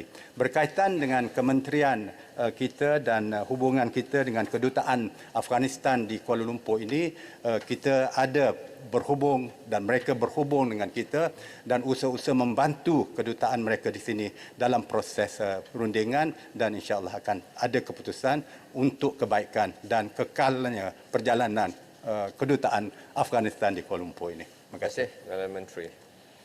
Tak ada soalan tambahan kedua. Saya teruskan dengan pertanyaan jawab lisan seterusnya dengan menjemput Yang Berhormat Datuk Ramli Datuk Muhammad Nur, Cameron Highland. Terima kasih Yang Dipertua. Soalan saya, soalan nombor 7. Silakan Menteri Kanan Kerja Raya atau timbalannya untuk menjawab. 3 minit. Selamat pagi. Terima kasih Tuan Yang Dipertua. Untuk makluman ahli yang berhormat, bidang kuasa Kementerian Kerja Raya adalah meliputi jalan persekutuan sahaja, manakala jalan-jalan di perkampungan orang asli seperti yang dimaklumkan oleh Yang Berhormat perlu disemak terlebih dahulu secara spesifik status jalan dan lokasi untuk mengenal pasti kementerian atau agensi yang bertanggungjawab ke atas pembangunan jalan tersebut. Walau bagaimanapun, jalan-jalan di perkampungan orang asli telah dikenal pasti terdiri daripada jalan dengan jumlah trafik yang berkapasiti rendah.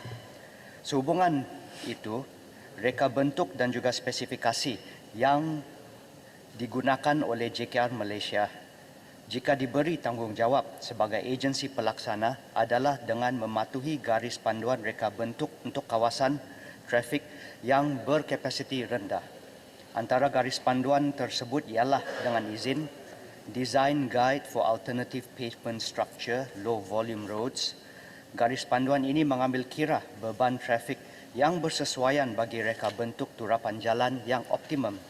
Selain itu, JKR juga telah menyediakan dengan izin Standard Specification for Roadworks Section 18 Soil Stabilization untuk penggunaan bahan penstabil tanah sebagai bahan alternatif dalam pembinaan jalan.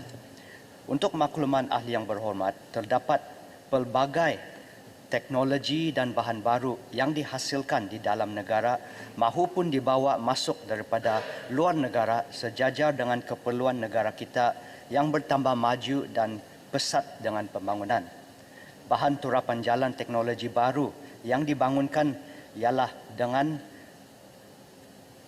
menggunakan aditif atau bahan tambah seperti polimer sintetik atau polimer modified aspal, polimer asli seperti getah asli, natural rubber modified aspal, getah daripada tayar lama ataupun crumb rubber modified aspal, selain aditif seperti synthetic hard wax, cellulose fiber dan synthetic polymer fiber.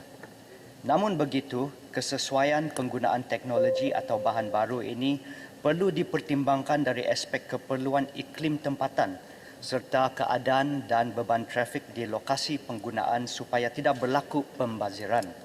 Adalah penting bagi pereka bentuk pavement dan pihak berkuasa jalan memahami kelebihan setiap teknologi atau bahan baru ini serta manfaat penggunaannya di dalam turapan jalan sebelum menggunakannya.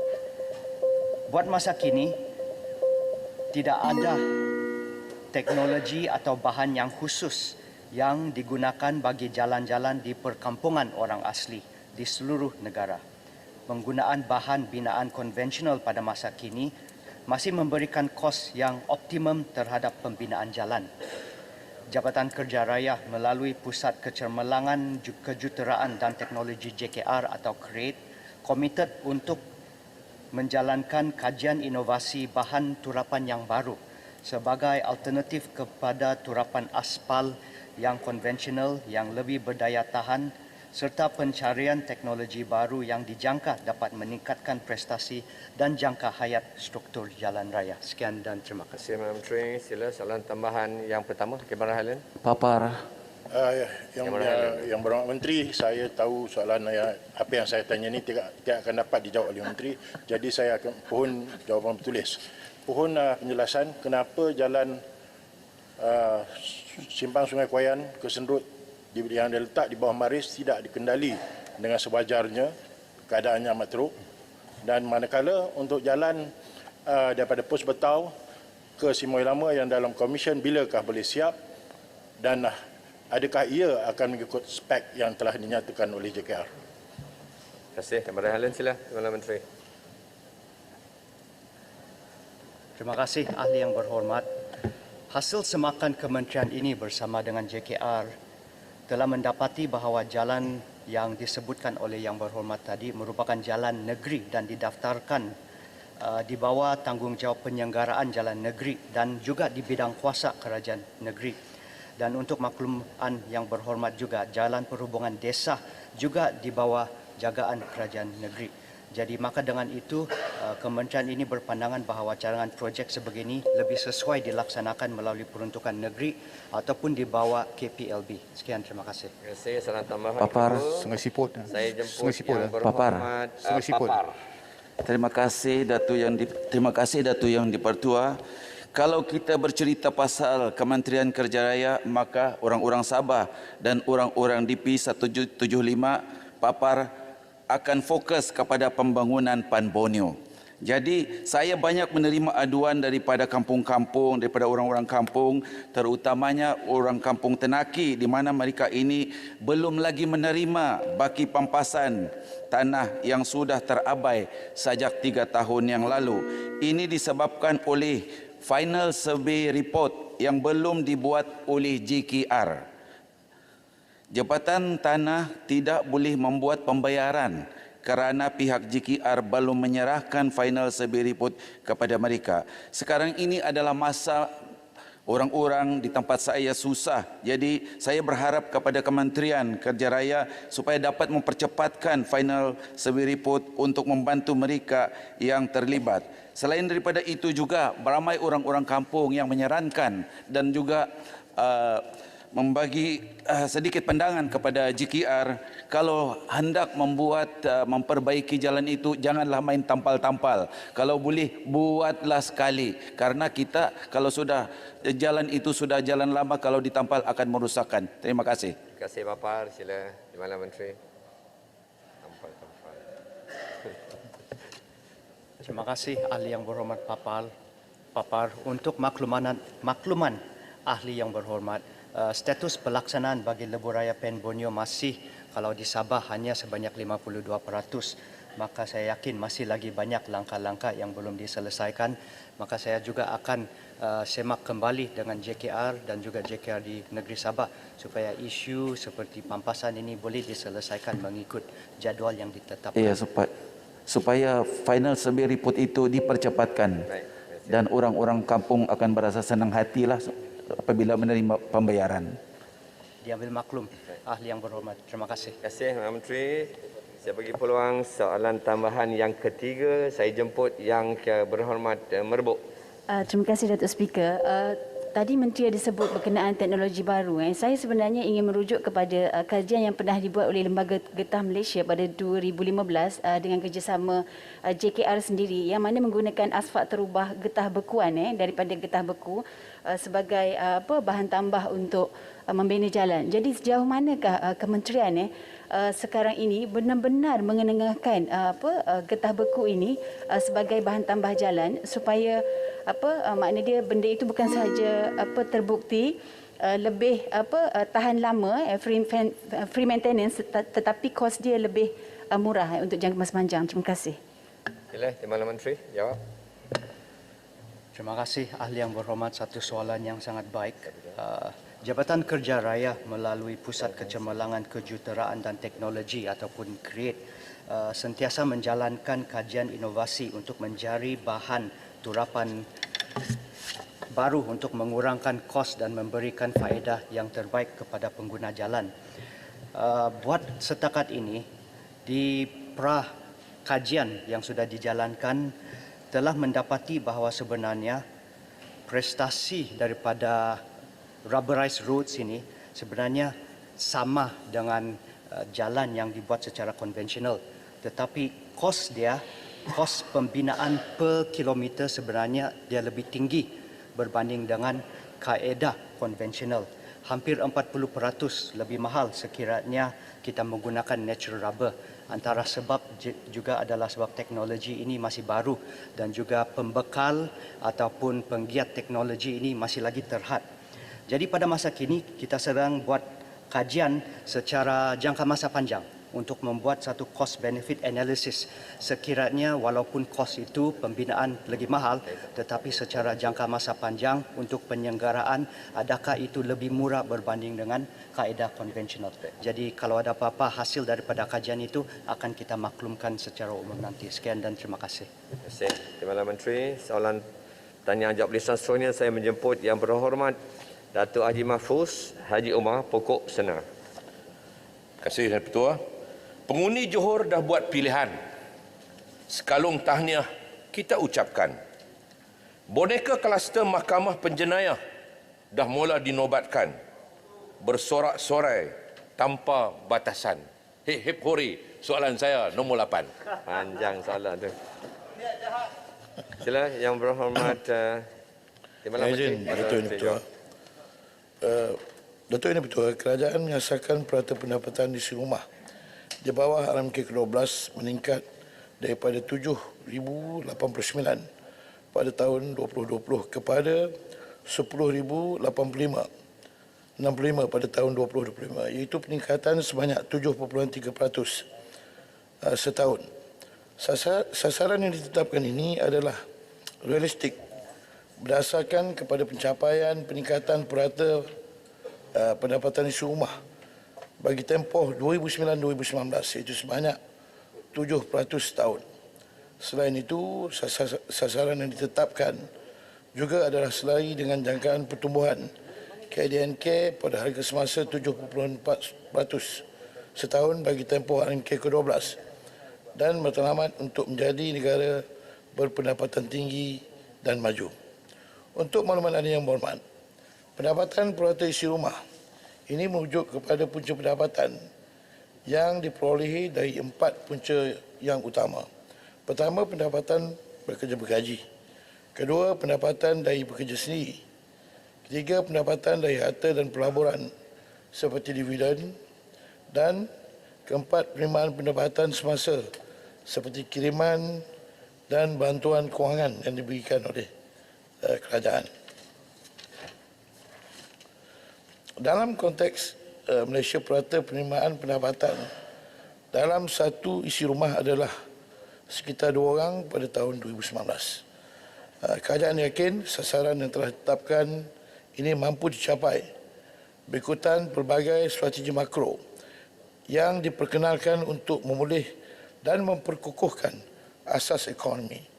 Antaranya termasuklah usaha untuk meningkatkan produktiviti, menggalakkan pelaburan berkualiti, mempercepatkan peralihan struktur ekonomi, memanfaatkan penyertaan dan rantaian nilai global dengan izin GVC dan meningkatkan bahagian pampasan pekerja CE dan memastikan kemampanan fiskal dalam jangka panjang. Selain itu, peranan sektor swasta akan terus diperkasa supaya kembali menjadi pembantu utama pertumbuhan ekonomi. Bagi memperkukuhkan peranan sektor swasta, dasar aspirasi pelaburan nasional ataupun NIA akan menjadi asas pembaruan yang komprehensif dalam semua inisiatif dan dasar berkaitan pelaburan. Melalui NIA, pendekatan yang holistik dan bersasar akan diterapkan bagi menarik lebih banyak pelaburan langsung asing serta pelaburan langsung domestik. Institusi pelaburan akan distruktur semula untuk menarik lebih banyak pelaburan berkualiti yang menggalakkan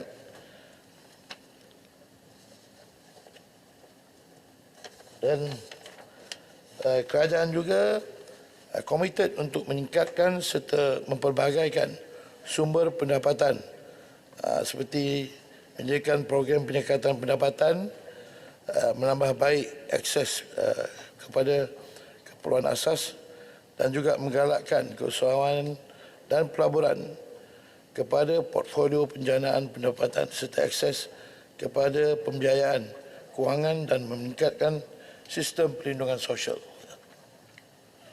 Ya, tambah. Penghuni Johor dititikkan pesan, pecah amanah janganlah duk heran. Biar kaya orang atasan, yang di bawah ni bercakar nak soalan. Inilah dia soalan tambahan. Sudah kalah lah. Tadi telah soalan tambahan pada pantun. Oleh sudah kalah lah. Disebut tadi bahawa antara punca pendapatan kepada isi rumah ni ialah gaji, ya, gaji. Baik, saya nak sentuh soal gaji. Sebab untuk nak capai 10,000 sebulan pada 2025 nanti, sudah tentu memerlukan kepada gaji isi rumah. Gaji setiap isi rumah itu kalau 4 orang bekerja, dia kena gaji 2,500 baru boleh. Sedangkan dalam sektor awam sekarang ini, ada di peringkat N11, gaji dia mula 1,352. 1,352. Kalau dicampur dengan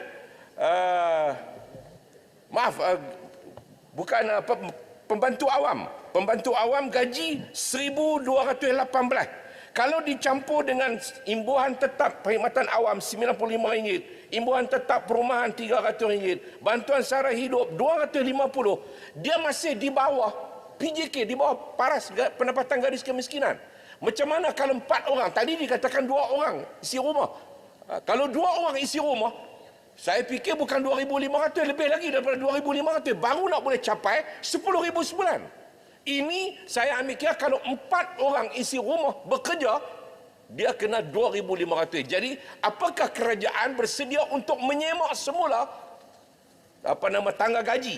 Tangga gaji dalam perkhidmatan awam yang sudah 20 tahun tidak pernah disemak. Untuk nak capai 10,000 sebulan. Terima kasih.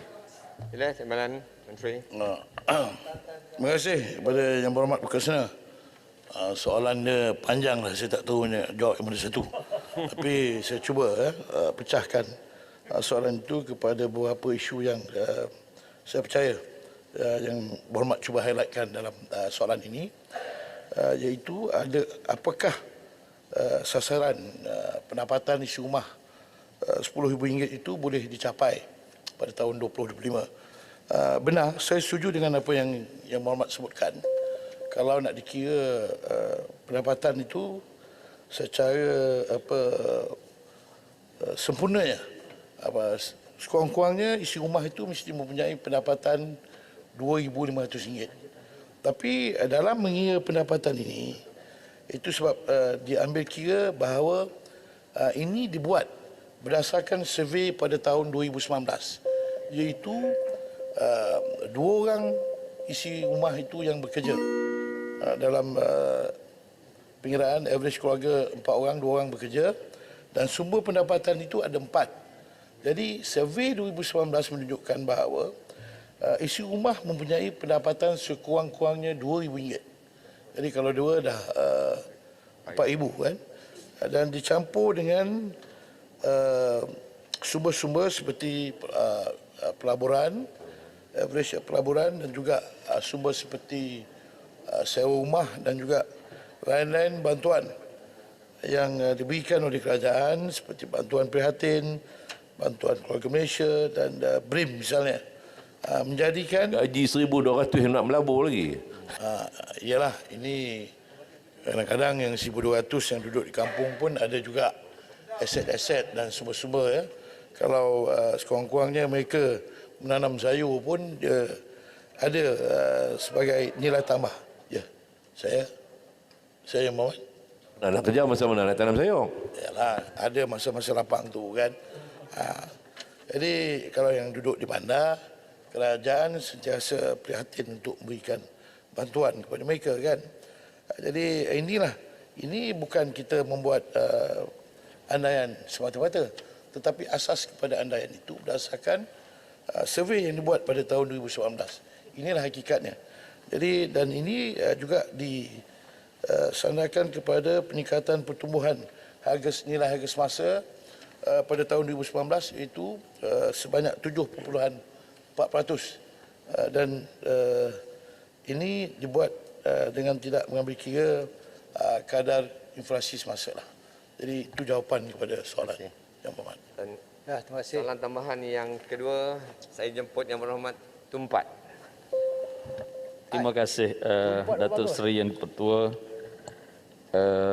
Jawapan yang panjang lebar daripada Yang Berhormat Timbalan Menteri tadi. Cuma soalan saya, ekonomi digital, infrastruktur digital dan produktiviti adalah antara faktor penting yang perlu dijadikan fokus utama kerajaan dalam rancangan Malaysia ke-12 bagi mendukung ekonomi berpendapatan tinggi seawal 2025. Soalan saya, sejauh manakah usaha peningkatan akses jalur lebar yang lebih berdaya tinggi seperti 5G digerakkan ketika ini, kerana pada waktu ini masih banyak tempat yang masih bermasalah dari segi infrastruktur digital, sekaligus membantukan peluang rakyat meraih pendapatan tinggi seperti disasarkan oleh kerajaan. Tumpat adalah kawasan yang sangat bermasalah. Terima kasih. Terima kasih Tumpat. Sila Timbalan Menteri. Terima kasih kepada Yang Berhormat Tumpat di atas soalan tambahan itu. Saya sangat setuju dengan apa yang Berhormat sebutkan bahawa ekonomi digital ini akan menjadi penyumbang utama kepada pertumbuhan ekonomi semasa negara. Itu adalah tepat sekali. Tapi untuk menjawab berkenaan keadaan kemudahan jalur lebar ni, bukan saja Tumpat, Kuala Pilah pun bermasalah kan. Jadi ini saya ingat antara usaha yang sedang dibuat oleh Kementerian Komunikasi dan Multimedia. Mungkin mereka boleh jawab. Tapi saya percaya berdasarkan kepada inisiatif yang dibuat untuk melaksanakan program 5G, 5G dengan izin, saya percaya perkara itu akan ditangani dengan sebaik mungkin oleh Kementerian Komunikasi dan Multimedia. Soalan tambahan. Soalan tambahan ketiga, saya benarkan memberi peluang kepada Yang Berhormat Setiawangsa. Terima kasih Tuan Yang Di-Pertua. Yang Berhormat Menteri, saya rasa kita kena bercakap soal realiti. Kalau soal pelaburan, bagi contohnya 77% akaun ASB hanya ada RM5,000. Itu realiti bagi kebanyakan kalau ASB masyarakat Bumiputera. Dan ini sama bagi masyarakat B40 yang lain. Ini kerana kita dah lama ambil model upah yang rendah sebagai satu model ekonomi kita. Jadi sementara kerajaan berusaha naikkan gaji minima, apakah usaha-usaha lain nak capai misalnya gaji kehidupan wajar ataupun living wage yang pernah dicadangkan oleh Bank Negara pada tahun 2017, RM2,600 individu di KL. Kalau Singapura misalnya mereka pernah buat wage correction policy. Apa saya dah tanya Menteri Sumber Manusia tapi dia punya jawapan lari daripada soalan. Jadi saya berharap kementerian ini dapat memberi jawapan yang betul tentang bagaimana kita nak naikkan pendapatan isi rumah. Terima kasih Setiawangsa, sila Timbalan Menteri. Terima kasih Yang Berhormat. Yang pertama, seperti yang saya sebutkan sebentar tadi, kerajaan sedang mempertingkatkan antara lainnya pembahasan pekerja daripada 37% kepada 40%. Ini peningkatan 3% antara lain seperti yang disebutkan oleh saya percaya Menteri Sumber yang mencadangkan supaya gaji minima dinaikkan daripada RM1,200 ke RM1,500. Di samping itu, kerajaan juga menyediakan program peningkatan pendapatan serta peningkatan keupayaan, termasuklah menambah baik akses kepada keperluan asas termasuk pendidikan, kesihatan dan perumahan. Juga mengalakkan keusahawanan dan pelaburan, portfolio penjanaan pendapatan serta akses kepada pembiayaan kewangan. Ini antara inisiatif yang dibuat untuk membantu isi rumah untuk mempertingkatkan sumber pendapatan supaya mereka boleh mendapat nilai hidup yang lebih baik dan sempurna. Terima kasih Menteri. Pertanyaan jawab lisan seterusnya saya menjemput Yang Berhormat Kinabatangan tiada dalam Dewan. Seterusnya saya menjemput Tuan Nga Komeng Teluk Intan. Terima kasih Tuan Yang Di-Pertua. Bencana banjir asyik berulang. Hari ini datang Dewan Yang Mulia cari jawapan. Soalan Teluk Intan nombor 10. Sila Menteri Alam Sekitar dan Air Tuan Timbalan jawab. Terima kasih Datuk Yang Di-Pertua. Terima kasih Yang Berhormat Teluk Intan atas soalan ini. Untuk makluman Yang Berhormat, merujuk kepada kajian yang dilaksanakan oleh Jabatan Perangkaan Malaysia, jumlah kerugian keseluruhan akibat banjir yang berlaku di beberapa buah negeri di Malaysia pada penghujung tahun 2021 dan awal tahun 2022 bernilai RM6.1 bilion yang merangkumi kerugian kepada tempat kediaman, kenderaan, sektor pembuatan, premis perniagaan dan juga sektor pertanian. Dan untuk makluman ahli yang berhormat selanjutnya, kejadian banjir besar yang berlaku baru-baru ini telah merosakkan infrastruktur awam dan juga JPS, termasuklah hakisan tebing sungai, kerosakan struktur hidrologi dan kolam takungan banjir yang dianggarkan berjumlah RM640 juta. Dan untuk memastikan kerja-kerja pasca banjir dapat dilaksanakan dengan segera, KASA telah menyelaras semula peruntukan dalaman sedia ada bagi kerja-kerja pembaikan demi mengurangkan impak banjir di seluruh negara. Dan bagi kawasan yang terjejas akibat banjir yang memerlukan penyelesaian secara menyeluruh, Kementerian akan memohon peruntukan jangka panjang melalui Rancangan Malaysia ke-5 tahun di bawah Kementerian.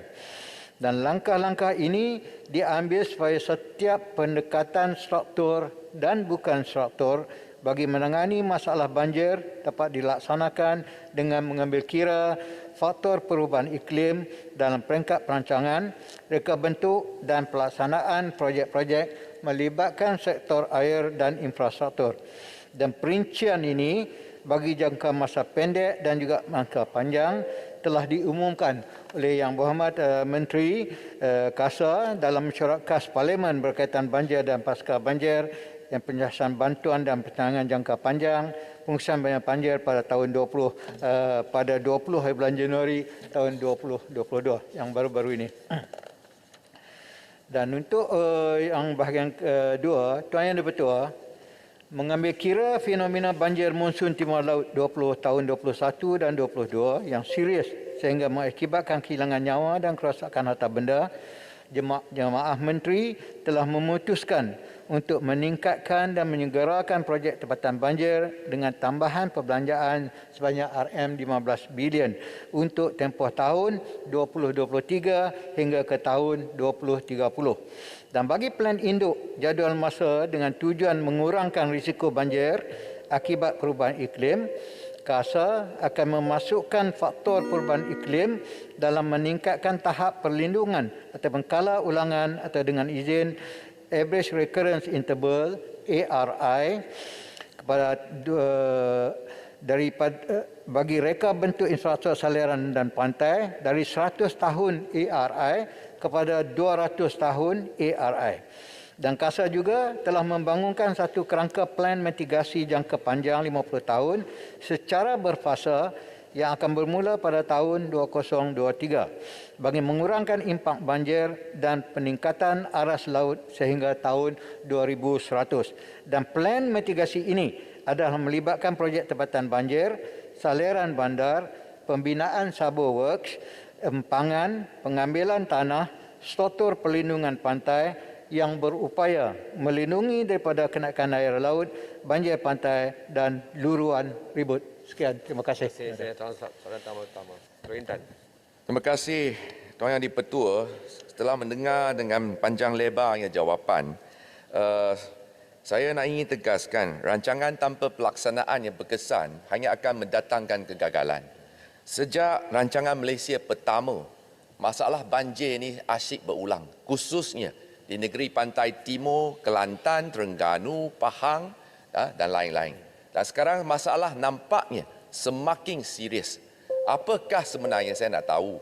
Jangan telak kita tanya lain, menteri jawab lain. Saya nak tanya, adakah kementerian mempunyai jadual masa, target firm, bilakah negara ini akan bebas daripada misi banjir? Dibandangkan kerajaan telah memperuntukkan 15 bilion ringgit tambahan. Duit diperuntukkan tapi tidak kena pada tempatnya, masalah masih lagi asyik berulang. Maka saya harap hari ini Dewan Yang Mulia ini mendapat satu jawapan untuk pastikan rakyat tidak lagi terpaksa menghadapi bencana banjir. Soalan kedua saya nak tanya adalah mengapa kerajaan tak pakai PRABN, Preventive Relief Alarm System banjir negara, khususnya untuk kawasan kota ibu kota Kuala Lumpur yang dibagikan kepada 4 fasa supaya sebelum banjir kilat sekurang-kurangnya Jabatan Meteorologi dengan jabatan yang berkaitan mempunyai satu sistem memaklumkan kepada orang awam ada bahaya banjir supaya mereka dapat masa menggerakkan kereta mereka pindah ke tempat yang lebih tinggi, tidak lagi tenggelam dalam banjir. Dan soalan khusus terakhir saya nak tanya kepada menteri, peruntukan telah diberikan. Mengapa projek tempatan banjir tidak dipercepatkan? Contohnya kawasan saya Teluk Intan. 2018 pada pentadbiran Pakatan Harapan telah luluskan 80 juta untuk bina projek tempatan banjir fasa 2. Sekarang sudah 4 tahun. Mengapa kerja sampai hari ini tidak dimulakan? Jika dengan speed kura-kura macam ini, bagai sampai Teluk Intan satu hari nanti tenggelam dalam air, tempatan banjir masih tidak dilaksanakan. Saya pohon jawapan yang konkret supaya rakyat tahu apakah mereka masih lagi boleh menaruh harapan kepada kerajaan hari ini. Sekian, terima kasih Datuk Tuan di-Pertua. Sila Timbalan Menteri menjawab. Terima kasih Teluk Intan atas soalan tambahan. Saya setuju dengan Teluk Intan yang isu pelaksanaan perlu diberi perhatian yang lebih serius di peringkat sekarang ini untuk kita berdepan dengan isu banjir yang melanda negara kita baru-baru ini untuk jangka masa panjang. Walaupun plan jangka panjang dan juga tindakan-tindakan jangka pendek yang dilaksanakan oleh pihak kerajaan. Jadi khusus untuk yang Teluk Intan itu akan semak ke kenapa kelewatan yang berlaku ini dan akan beri jawapan secara bertulis pada Yang Berhormat. Gitu. Kemudian soalan yang kedua yang dibangkitkan oleh Yang Berhormat ialah berkenaan dengan sistem amaran yang perlu diberikan kepada pengguna atau kepada penduduk kita terlebih awal. Pihak ada 2-3 jabatan yang terlibat dalam perkara ini. Yang pertama daripada JPS sendiri, daripada Met Malaysia dan juga daripada Nahrim yang sedang berusaha sekarang ini merangka untuk menambah baik dengan sistem yang ada sekarang ini. Memang betul, memang kita tidak dapat memberi satu jawapan yang tepat. Umpamanya bila hujan turun dia boleh bagi amaran awal 1-2 hari, tapi tak boleh nak pinpoint kawasan mana yang berlaku yang dengan tepat. Itu jadi satu isu yang besar. Contoh macam baru ini berlaku di Kuala Lumpur yang baru ini. Kita tahu dia ada 3 lembangan di situ, lembangan di Sungai Batu, kemudian lembangan Sungai Bunos, kemudian yang berlaku itu hujan lebat berlaku di lembangan Sungai Bunos. Tapi amaran awal kita keluar, kita tak pinpoint yang akan datang daripada Sungai Batu. Itu kita akui. Dan sekarang ini tiga jabatan ini sedang mengkaji dengan mendalam dan berusaha juga dengan pihak luar untuk menambah baikkan sistem amaran yang sedang dibina ini. Terima kasih. Terima kasih. Soalan tambahan kedua. Sebelah sini saya jemput Yang Berhormat Tebrau. Terima kasih Datuk Yang di-Pertua. Terima kasih atas jawapan yang diberi oleh Timbalan Menteri. Semalam pun di kawasan saya pun berlaku banjir kilat. Beberapa tempat lah yang biasa berlaku, itu ada sebab dia di sebelah sungai Tebrau. Jadi masalah adalah tasar-tasar Sungai Tebrau ni tidak cukup mendalam. Jadi saya berharaplah peruntukan dapat disalurkan untuk mentalamkan Sungai Tebrau. Tapi yang terkejutnya ada satu tempat Pantai Tiram, Jalan Kota Tinggi pun dilanda dengan banjir kilat. Ini adalah kali pertama berlaku. Ini adalah punca adalah pepalitan yang tidak yang berpalitan yang tersumpat. Jadi saya berharaplah peruntukan dapat disalurkan untuk memastikan semua pepalitan longkang yang di kawasan yang berlaku banjir, yang kerap berlaku banjir dapat dikliarkan supaya ini tidak mengakibatkan kerosakan yang teruk kepada rakyat biasa. Terima kasih. Terima kasih. Sila, di mana Menteri? Jawab. Terima kasih Datuk Yang Bertua, terima kasih Tebrau atas soalan tambahan ini. Dalam pengumuman Yang Berhormat Menteri dalam sidang khas yang lepas telah diumumkan yang di antara langkah-langkah segera yang akan diambil oleh KASA, oleh Kementerian untuk tangani isu ini ialah dengan melihat dan menilai semula aset-aset yang dimiliki oleh Kementerian seperti PAM, pintu air dan juga genset. Dan untuk tujuan itu saja peruntukan telah diberikan sebanyak 185 juta untuk hingga ke tahun 2023. Dan untuk yang Tebrau yang sebutkan tadi, memang salah satu usaha yang akan dilakukan dan peruntukan diberi sebanyak RM200 juta bagi tujuan mendalam dan membersihkan saliran utama, sungai serta kolam takungan banjir bagi meningkatkan kapasiti aliran dan takungan air larian permukaan dengan anggaran keperluan kos seperti yang saya sebut tadi RM200 juta. Itu dalam langkah tindakan segera. Untuk ini termasuk juga Tebrau. Terima kasih. Tan Sri, tambahan banjir Tan Sri. Pasal isu banjir ini penting. Saya, silakan. Terima kasih Tan Sri yang di-Pertua. Timbalan Menteri, terima kasihlah jawapan yang menyeluruh. Tapi ialah kita setiap tahun bercerita pasal kerugian bilion. Jadi soalan tambahan saya, sebelum ni wujud ketidakseragaman dalam pengurusan banjir. Jadi apakah tindakan kerajaan untuk memastikan jawatankuasa pengurusan banjir bencana pusat ini dapat bekerjasama baik dengan kerajaan negeri, kementerian dan agensi kerajaan serta pakar dalam bidang berkaitan khususnya dalam aspek pengairan dan saliran bagi memastikan banjir khususnya mangsa-mangsa seperti di Selangor dan sebagainya baru-baru ini dapat diuruskan dengan lebih baik dan berkesan. Keduanya, isu petani, air termenung. Selalunya Datuk Yang di-Pertua pun, Datuk Yang Berhormat Timbalan Menteri pun orang Penang, orang Baling, orang Kedah, orang Sik apa sama. Ayak dia termenung, dia tak pergi mana, dia pusing-pusing duk tang tu je. Jadi apakah usaha terkini kerajaan untuk memastikan pintu-pintu air di seluruh negara segera diperbaiki? Sebab sistem lama lagi, sistem tahun 80-an lagi, bukan zaman sekarang punya sistem. Itu sebab di antara punca. Dan apakah usaha terkini kerajaan untuk memastikan banjir, khususnya air termenung, dapat segera diatasi? Terima kasih Datuk Yang Berhormat Timbalan Menteri. Terima kasih Tan Sri Yang di-Pertua. Terima kasih Yang Berhormat Timbalan Menteri, silakan. Terima kasih Tan Sri Yang Pertua, terima kasih Baling atas soalan tambahan ini.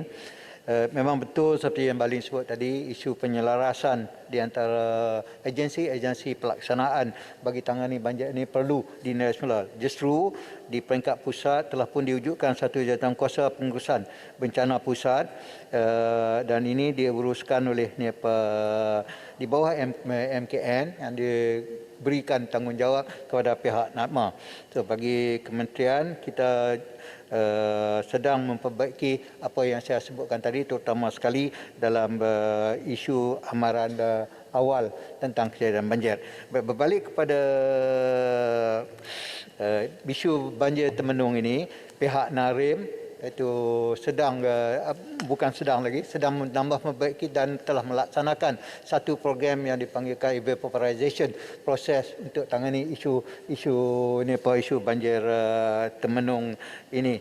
Dan kita juga sedang menilai seperti yang Baling sebut tadi, aset-aset di bawah kementerian, terutama sekali di bawah JPS, untuk menambah baik dan mempertingkatkan keupayaan, terutama sekali seperti yang disebutkan tadi, rumah-rumah pub, pintu air dan juga land aset yang perlu ditambah baikkan pada masa ini. Terima kasih, Baling. Terima kasih Yang Berhormat Timbalan Menteri. Yang Berhormat semua, sekarang tamatlah sesi untuk waktu pertanyaan bagi jawab lisan pada hari ini. Terima kasih kepada semua. Menteri. Bismillahirrahmanirrahim. Tuan Yang di-Pertua, mengikut peraturan mesyuarat 12-1, saya mohon mencadangkan bahawa mesyuarat pada hari ini tidak akan ditangguhkan sehingga selesai giliran Kementerian Kesihatan, Kementerian Perpaduan Negara, Kementerian Sains, Teknologi dan Inovasi, Kementerian Pertahanan, Kementerian Perusahaan Perdagangan dan Komoditi, Kementerian Pelancongan Seni dan Budaya, Kementerian Pembangunan Luar Bandar dan Kementerian Pembangunan Usaha dan Koperasi menjawab seperti di nombor 17 hingga 24 dalam susunan giliran. Yang Berhormat Menteri-Menteri menjawab ke atas perbahasan usul menjunjung kasih ke atas titah diraja, dan selepas itu majlis mesyuarat akan ditangguhkan sehingga jam 10 pagi hari Khamis 17 Mac 2022. Ada siapa yang menyokong? Yang di-Pertua, saya mohon menyokong. Terima kasih Yang Berhormat Timbalan Menteri. Ahli-ahli Yang Berhormat semua, sekarang saya kemukakan kepada majlis masalah untuk diputuskan. Masalahnya ialah usul seperti yang dikemukakan tadi hendaklah disetujukan. Ahli-ahli Yang Berhormat yang bersetuju sila kata bersetuju. Yang tidak kata tidak. Usul disetujukan. Terima kasih. Aturan urusan mesyuarat dan usul-usul menyambung semula perbahasan ke atas usul menjunjung kasih atas titah diraja ke bawah Duli Yang Maha Mulia Seri Paduka Bangida Yang Nipta Agong. Yang Berhormat semua, sebelum kita mulakan penyambungan perbahasan titah diraja ini, saya ada sedikit berita tidak baik.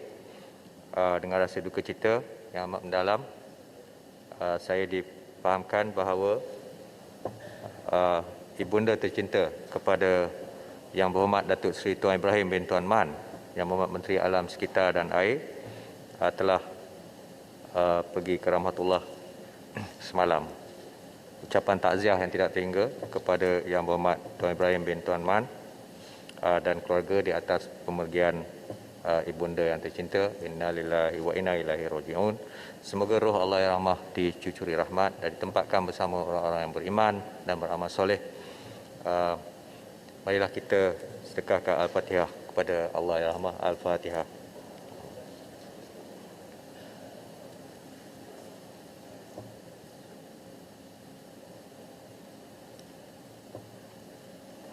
Sekian, terima kasih semua. Untuk memulakan penyambungan pengulungan oleh Menteri pada hari ini, saya menjemput Menteri di Kementerian Kesihatan. Yang Berhormat Timbalan Menteri, silakan. 40 minit. Nahmaduhu wa nashkuruhu wa nusalli wa nusallimu ala Tan Sri Speaker. Kota Melaka. Bismillahillazi la yadurru ma'asmihi syai'un fil ard. Ya, Tan Sri Speaker, Kota Melaka sekejap. Sekejap, Kota Melaka. Ya, saya minta maaf. Tan Sri Speaker, memandangkan Timbalan Menteri Kesihatan ada sini, saya ada sedikit housekeeping lah. Di mana saya nak rujuk kepada Tan Sri Speaker dan juga Menteri Kesihatan. Di pejabat WIP kerajaan bersebelahan dengan klinik parlimen. Kalau kita lalu di luar pejabat sana, kita boleh bau rokok yang begitu kuat sekali. Kalau kita masuk ke bilik klinik, kita boleh bau lagi kuat bau rokok tersebut. Jadi saya minta ya supaya Menteri Kesihatan boleh ambil berat tentang ini. Hantar pegawai KKM, jangan beritahu mereka bila nak datang. Saya dimaklumkan dalam ada orang hisap rokok. Hisap itu tidak harus berlaku. Tan Sri Speaker. Yang Berhormat, saya akan... Kita yang buat undang-undang tetapi kita pergi langgar undang-undang dalam parlimen. Bangunan parlimen. Itu saya tak boleh terima. Terima kasih. Yang Berhormat, saya akan meminta pihak sekretariat untuk mengambil tindakan. Terima kasih kerana memberi information tu, ya. Silakan Yang Berhormat Timbalan Menteri. Terima kasih. 40 minit bermula sekarang. Terima kasih, Tuan. Assalamualaikum warahmatullahi taala wabarakatuh dan salam keluarga Malaysia. Sihat sejahtera. Tuan Yang Dipertua, terlebih dulu saya ingin mengucapkan terima kasih kepada ahli-ahli yang berhormat yang telah mengambil bahagian dalam perbahasan menjunjung kasih ke atas titah diraja serta telah menyentuh perkara-perkara berkaitan Kementerian Kesihatan. Terdapat 77 soalan yang telah dibangkitkan oleh ahli-ahli yang berhormat sepanjang perbahasan tempoh hari, yang mana saya akan rangkumkan dalam tempoh masa yang telah diberikan bagi penggolongan ini. Berkaitan pengurusan pandemik COVID-19, ujian pengesanan COVID-19 RT-PCR dan ujian kendiri. Ahli-ahli yang berhormat, Jempol, Bukit Mertajam, Bintulu, Batu Kawan, Padang Serai dan juga Lanang telah membangkitkan tentang ujian pengesanan COVID-19, termasuklah mencadangkan agar ditetapkan harga siling bagi ujian RT-PCR serta mempersoalkan tentang ketepatan kit ujian kendiri RTK. Berkenaan dengan harga RT-PCR yang dicas di fasiliti swasta, perkara ini sering dibincangkan dari masa ke semasa antara KKM dengan KPDN HEP, tetapi saya ingin memaklumkan selain daripada itu, kos bagi reagents bagi ujian RT-PCR juga adalah mahal. Ujian RT-PCR juga mengambil masa yang lama untuk diproses. Selain memerlukan kepakaran profesional serta keperluan makmal dengan kelengkapan yang spesifik. Ini juga antara sebab-sebab mengapa kos RT-PCR ini adalah tinggi. Selain itu, dalam keadaan negara sedang beralih ke fasa peralihan endemik dan seterusnya ke endemik kelak, kita sepatutnya tidak lagi bergantung kepada RT-PCR dalam penentuan positiviti seseorang. Dalam peringkat peralihan ini, RT-PCR ini sepatutnya hanya perlu digunakan untuk pengembara atau di dalam clinical setting sahaja dengan izin. Protokol kita dalam pengendalian kes juga kini ditumpukan kepada symptomatic testing atau ujian bergejala dengan menggunakan ujian RTK antigen kendiri. Kaedah ini adalah lebih pantas supaya individu dapat mengasingkan diri dengan lebih awal apabila didapati positif melalui ujian self-test ini. Jika dilihat kepada negara-negara yang telah beralih kepada pembukaan yang lebih luas seperti Amerika Syarikat dan United Kingdom, juga tidak lagi bergantung kepada ujian RT-PCR. Sebaliknya, telah beralih kepada Rapid Lateral Flow Test dengan izin, atau di Malaysia ini kita sebut sebagai RTK Antigen Self-Test. Walau bagaimanapun, saya akui ada aduan dari orang ramai yang mempersoalkan tentang ketepatan self-test kit ini. Dalam hal ini, yang berhormat Menteri Kesihatan telah mengarahkan agar pihak Medical Device Authority atau MDA agar sentiasa memantau dan membuat audit serta semakan berkala ke atas semua kit ujian yang telah diluluskan untuk dijual di pasaran adalah berkualiti dan berupaya mengesan kes positif seperti mana dokumen yang telah dihantar oleh pemegang lesen ketika permohonan kelulusan itu dibuat. Selain itu juga, MDA dan KPDN HCP juga akan terus bekerjasama bagi memastikan harga kit ujian kendiri ini adalah sentiasa mematuhi harga siling yang telah ditetapkan sebelum ini bagi memastikan tiada mana-mana pihak mengambil kesempatan dalam keadaan permintaan tinggi oleh masyarakat pada ketika ini. Minta penjelasan. Silakan. Terima kasih Menteri. Saya nak tanya sama ada kerajaan berhasrat untuk hanya membenarkan ujian saringan yang melalui nasal swab seperti yang berlaku di Singapura kerana dimaklumkan bahawa kalau guna RTK swab nasal swab lebih tepat. Jadi adakah kerajaan akan mengikut langkah di Singapura supaya hanya nasal swab test digunakan berbanding dengan saliva test yang digunakan di Parlimen? Timbalan Menteri, saya mohon tambah sikit sebelum Timbalan Menteri jawab tadi. Terima kasih Tan Sri Speaker. Saya meneliti jawapan daripada Yang Berhormat Timbalan Menteri, seorang medical doctor. Cuma satu isu saja berkenaan dengan RTK ujian kendiri ini. Memang kita tahu banyak jenama. Saya difahamkan lebih 100 jenama telah diluluskan oleh MDA. Soal kelulusan ni tak ada isu. Ini sebab based on the medical qualification. Cuma satu, saya mohon supaya KKM kalau boleh keluarkan satu garis panduan macam mana pengendalian. Sebab saya tak mau cecair dalam tiup kecil tu. Cecair tu kalau kita terdedah kepada suhu yang tinggi dan sebagainya. Pengendalian tali logistik ataupun kita simpan dalam kereta ke simpan di tempat tertentu yang menyebabkan cecair kemikal tersebut hilang keperkesanannya yang menyebabkan ianya rosak dan akhirnya menjejaskan ketepatan, kecituan, kualiti ujian RTK itu sendiri. Saya bimbang dari segi ini. Sebab saya ada mengemukakan perkara ini kepada Yang Berhormat Menteri KPDN HCP, tapi perkara itu di bawah MDA, di bawah KKM. Jadi saya rasa isu kita beralih fasa daripada pandemik ke peralihan endemik dan seterusnya endemik untuk kurangkan PCR tapi lebih kepada self test RTK memang satu approach yang bagi saya perlu dilakukan dan saya rasa tak ada pantahan dari siapa-siapa.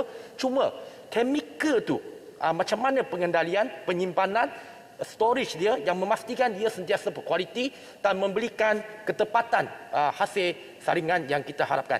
Terima kasih Tan Sri Speaker. Terima kasih kedua-dua Yang Berhormat yang begitu prihatin tentang testing ni. Pertamanya memang kalau Singapura buat macam itu adalah hak mereka. Kita tahu bahawa MDA telah menjalankan kajian yang serius tentang keberkesanan test ni, tentang kejituan test ni, dan bermakna sama ada diambil daripada nasal swab ataupun daripada saliva testing. Dia ada kit-kit yang telah diberikan, dinyatakan sensitivity dan juga specificity kit-kit ini. Maka yang mana yang telah mencapai satu tahap yang tinggi, yang melebihi 90% umpamanya dan sebagainya, telah diberikan kelulusan oleh MDA. Jadi seperti yang saya sebut pada awal tadi, MDA sentiasa memantau adakah mereka masih mengikut ketetapan yang telah mereka cadangkan yang telah semasa permohonan itu dibuat. Jadi pada ketika ini memang kita KKM tidaklah berhasrat untuk membuat hanya daripada nasal swab kan, nasal swab. Tetapi kalau kita dapat tengok pun kalau nasal swab yang dijalankan oleh kaki tangan yang telah terlatih itu memanglah dalam masuknya kan. Dalam masuknya, lepas tu dia screw pula lagi. Berapa round dia screw kan, dia round dia screw dia nak dapatkan ketepatan tu. Tapi kalau ikut daripada testing daripada RTK antigen yang kita buat, dia hanya sentuh beberapa area saja dan tidak sampai ke dalam. Dan ramai orang pun mungkin tak mampu nak buat begitu. Sebab tu memandangkan sekarang ni test ni telah dianjurkan pada semua orang, semua di rakyat Malaysia apabila ada simptom dan apabila ada kontak dan sebagainya, dan digalakkan buat untuk ketepatan. Sementara itu kita sedang memasuki fasa endemik ni. Jadi kita mencuba kaedah ujian yang paling mudah untuk rakyat ikut. Ini yang sebenarnya yang kita nak laksanakan supaya rakyat semua dapat melakukan dengan baik. Berkenaan dengan Yang Berhormat yang saya ingat Rasa ke tadi yang begitu prihatin tentang chemical yang digunakan tu. Saya percaya sekali lagi MDA telah menjalankan kajian yang serius yang jitu tentang perkara ini. Dan kalau kita memang sepatutnya semua orang buka test yang dah lebih daripada 100 brand yang keluar hari ini untuk membaca betul-betul apakah kaedah penggunaan dan apakah kaedah penyimpanan yang sebagainya. Sudah tentulah kalau apa-apa testing pun kalau kita letak tengah panas dalam dashboard kereta mungkin ada kesan yang tidak baik. Jadi adalah menjadi tanggungjawab kita rakyat Malaysia secara kendirinya mendapatkan RTK test antigen ini dan menjaganya dengan baik. Letak dalam beg, letak di rumah betul-betul dan supaya kita dapat buat testing dengan baiknya. Pada ketika ini belum ada lagi lah yang dikatakan chemical itu telah rosak dan mengganggu kejituan test yang dilakukan.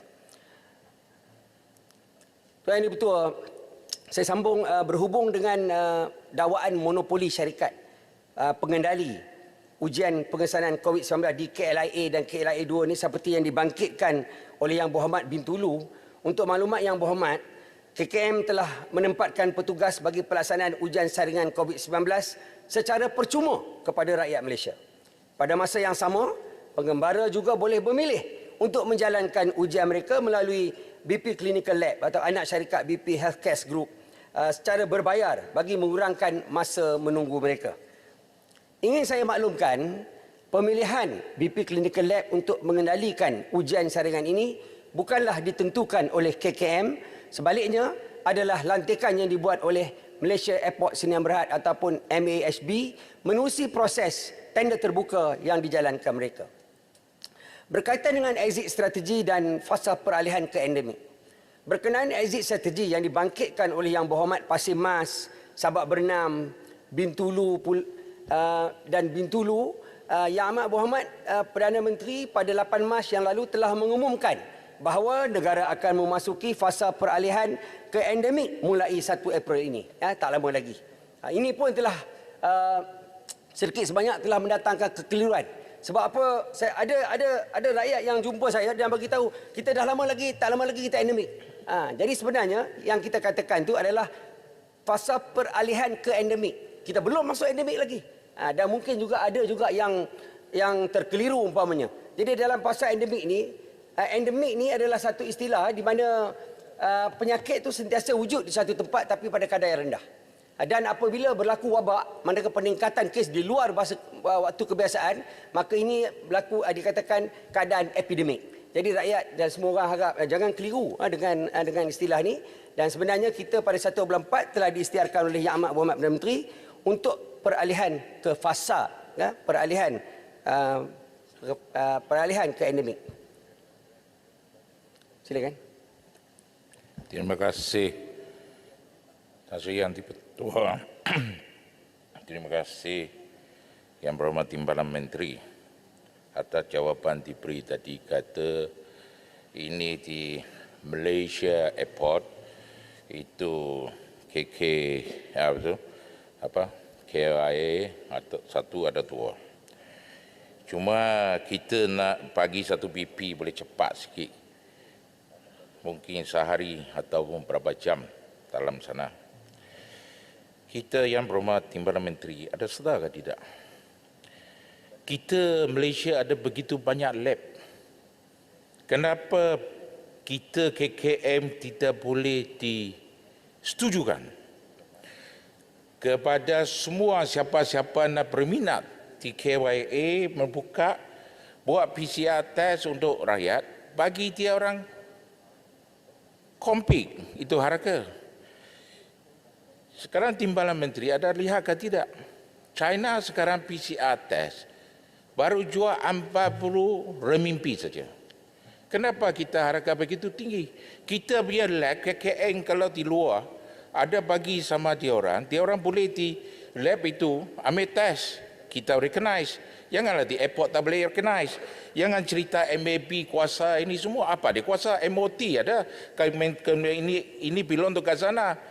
Itu siapa si MOF pun boleh. Kalau kita betul-betul jiwa sama rakyat, jaga sama rakyat, kita sepatut terbuka. We don't call this monopoly. Yang kita panggil apa? Kenapa lain-lain lab tak boleh masuk? Bukalah. Why we need to satu orang 300-400 ringgit masuk? Berapa mahal? Pendekkan, Yang Amat.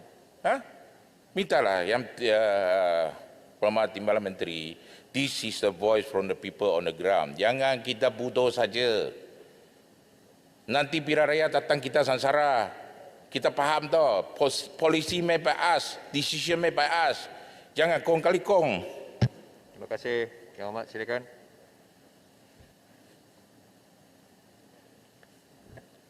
Terima kasih Yang Berhormat Mintulu. Seperti yang saya sebutkan tadi, Tuan Dipertua, BPLab ini telah dilantik melalui proses saringan dan pemilihan adalah berdasarkan proses tender terbuka yang telah dilaksanakan oleh MHB dan ujian yang telah dipersetujui.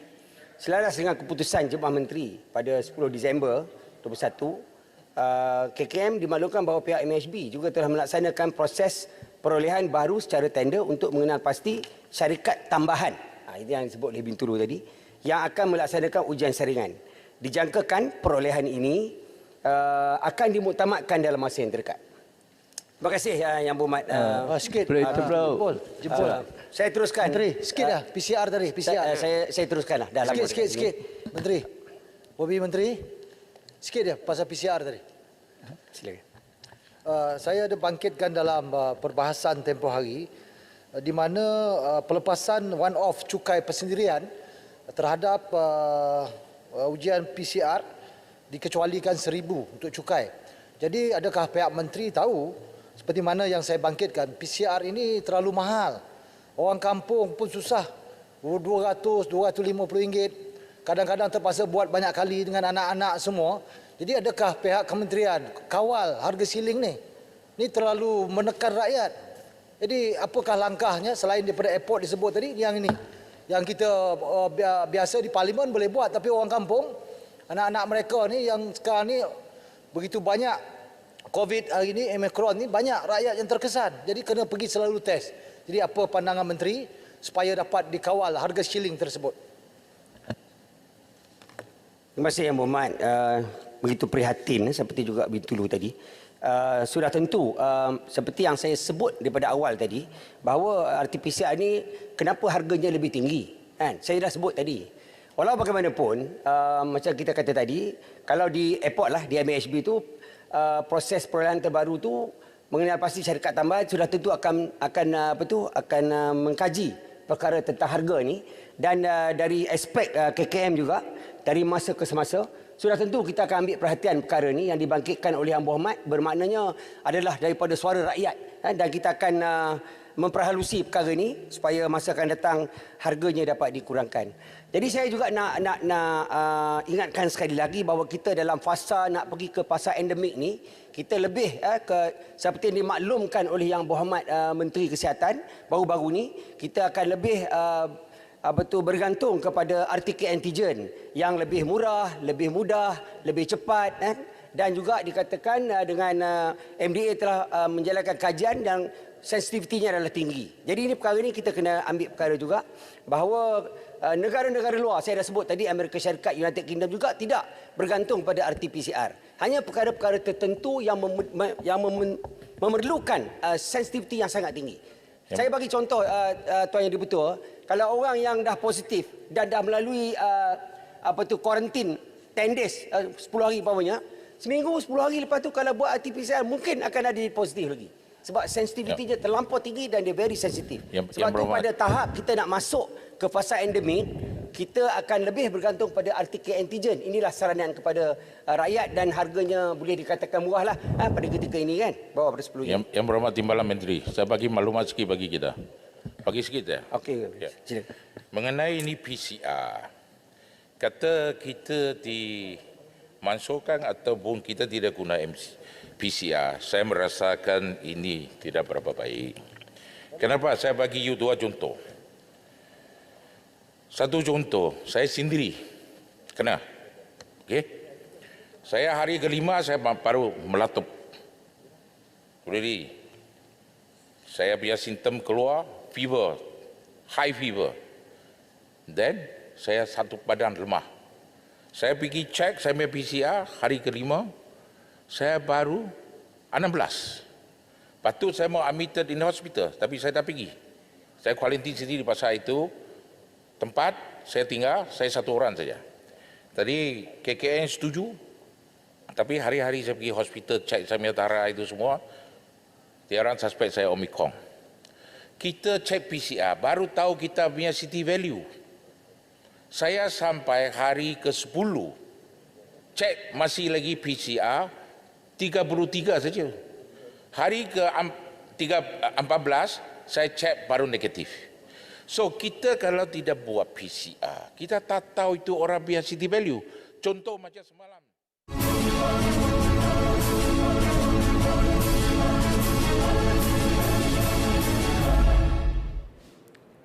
Baik, bertemu kembali dari langsung dari Parlimen. Sesi pertanyaan bagi jawab lisan masih lagi berlangsung dan antara persoalan dalam aturan mesyuarat yang dilontarkan pada hari ini, antara yang perlu diberi perhatian adalah berkenaan dengan apa yang ditanyakan oleh ahli Parlimen Labuan kepada Perdana Menteri berkenaan dengan SOP COVID-19 terhadap PRU15. Antara jawapan yang diberikan adalah berkenaan dan juga soalan yang diberikan berkenaan dengan bagaimana mereka yang bertinggal berjauhan, antaranya bagi rakyat Sabah, Sarawak dan juga Labuan untuk pengundian pos, dan ketika ini tiada ada cadangan untuk melakukan sedemikian kerana pengundi untuk pos itu adalah tertaluk kepada kategori berikut, iaitu ahli SPR dan kaki tangan SPR, petugas pilihan raya, tentera, polis, pasukan gerakan am, pengamal media yang buat liputan di luar kawasan dan juga kaki tangan bagi 9 agensi iaitu Bomber, Penyelamat Malaysia, Jabatan Penjara Malaysia dan lain-lain, pengundi Malaysia yang berada di luar negara, pengundi tidak hadir PTH dan juga pelajar yang berada di luar negara. Dan berikut soalan ketiga, kalau kita lihat di sini berkenaan dengan penubuhan NATMA 2.0, antara yang dijawab oleh persoalan ini berkenaan dengan perkara ini adalah berkenaan dengan NATMA itu adalah sifatnya kompleks dengan izinnya, dan juga antara kelemahan yang dilaporkan di sini adalah berkenaan dengan kejadian banjir sewaktu monsun timur laut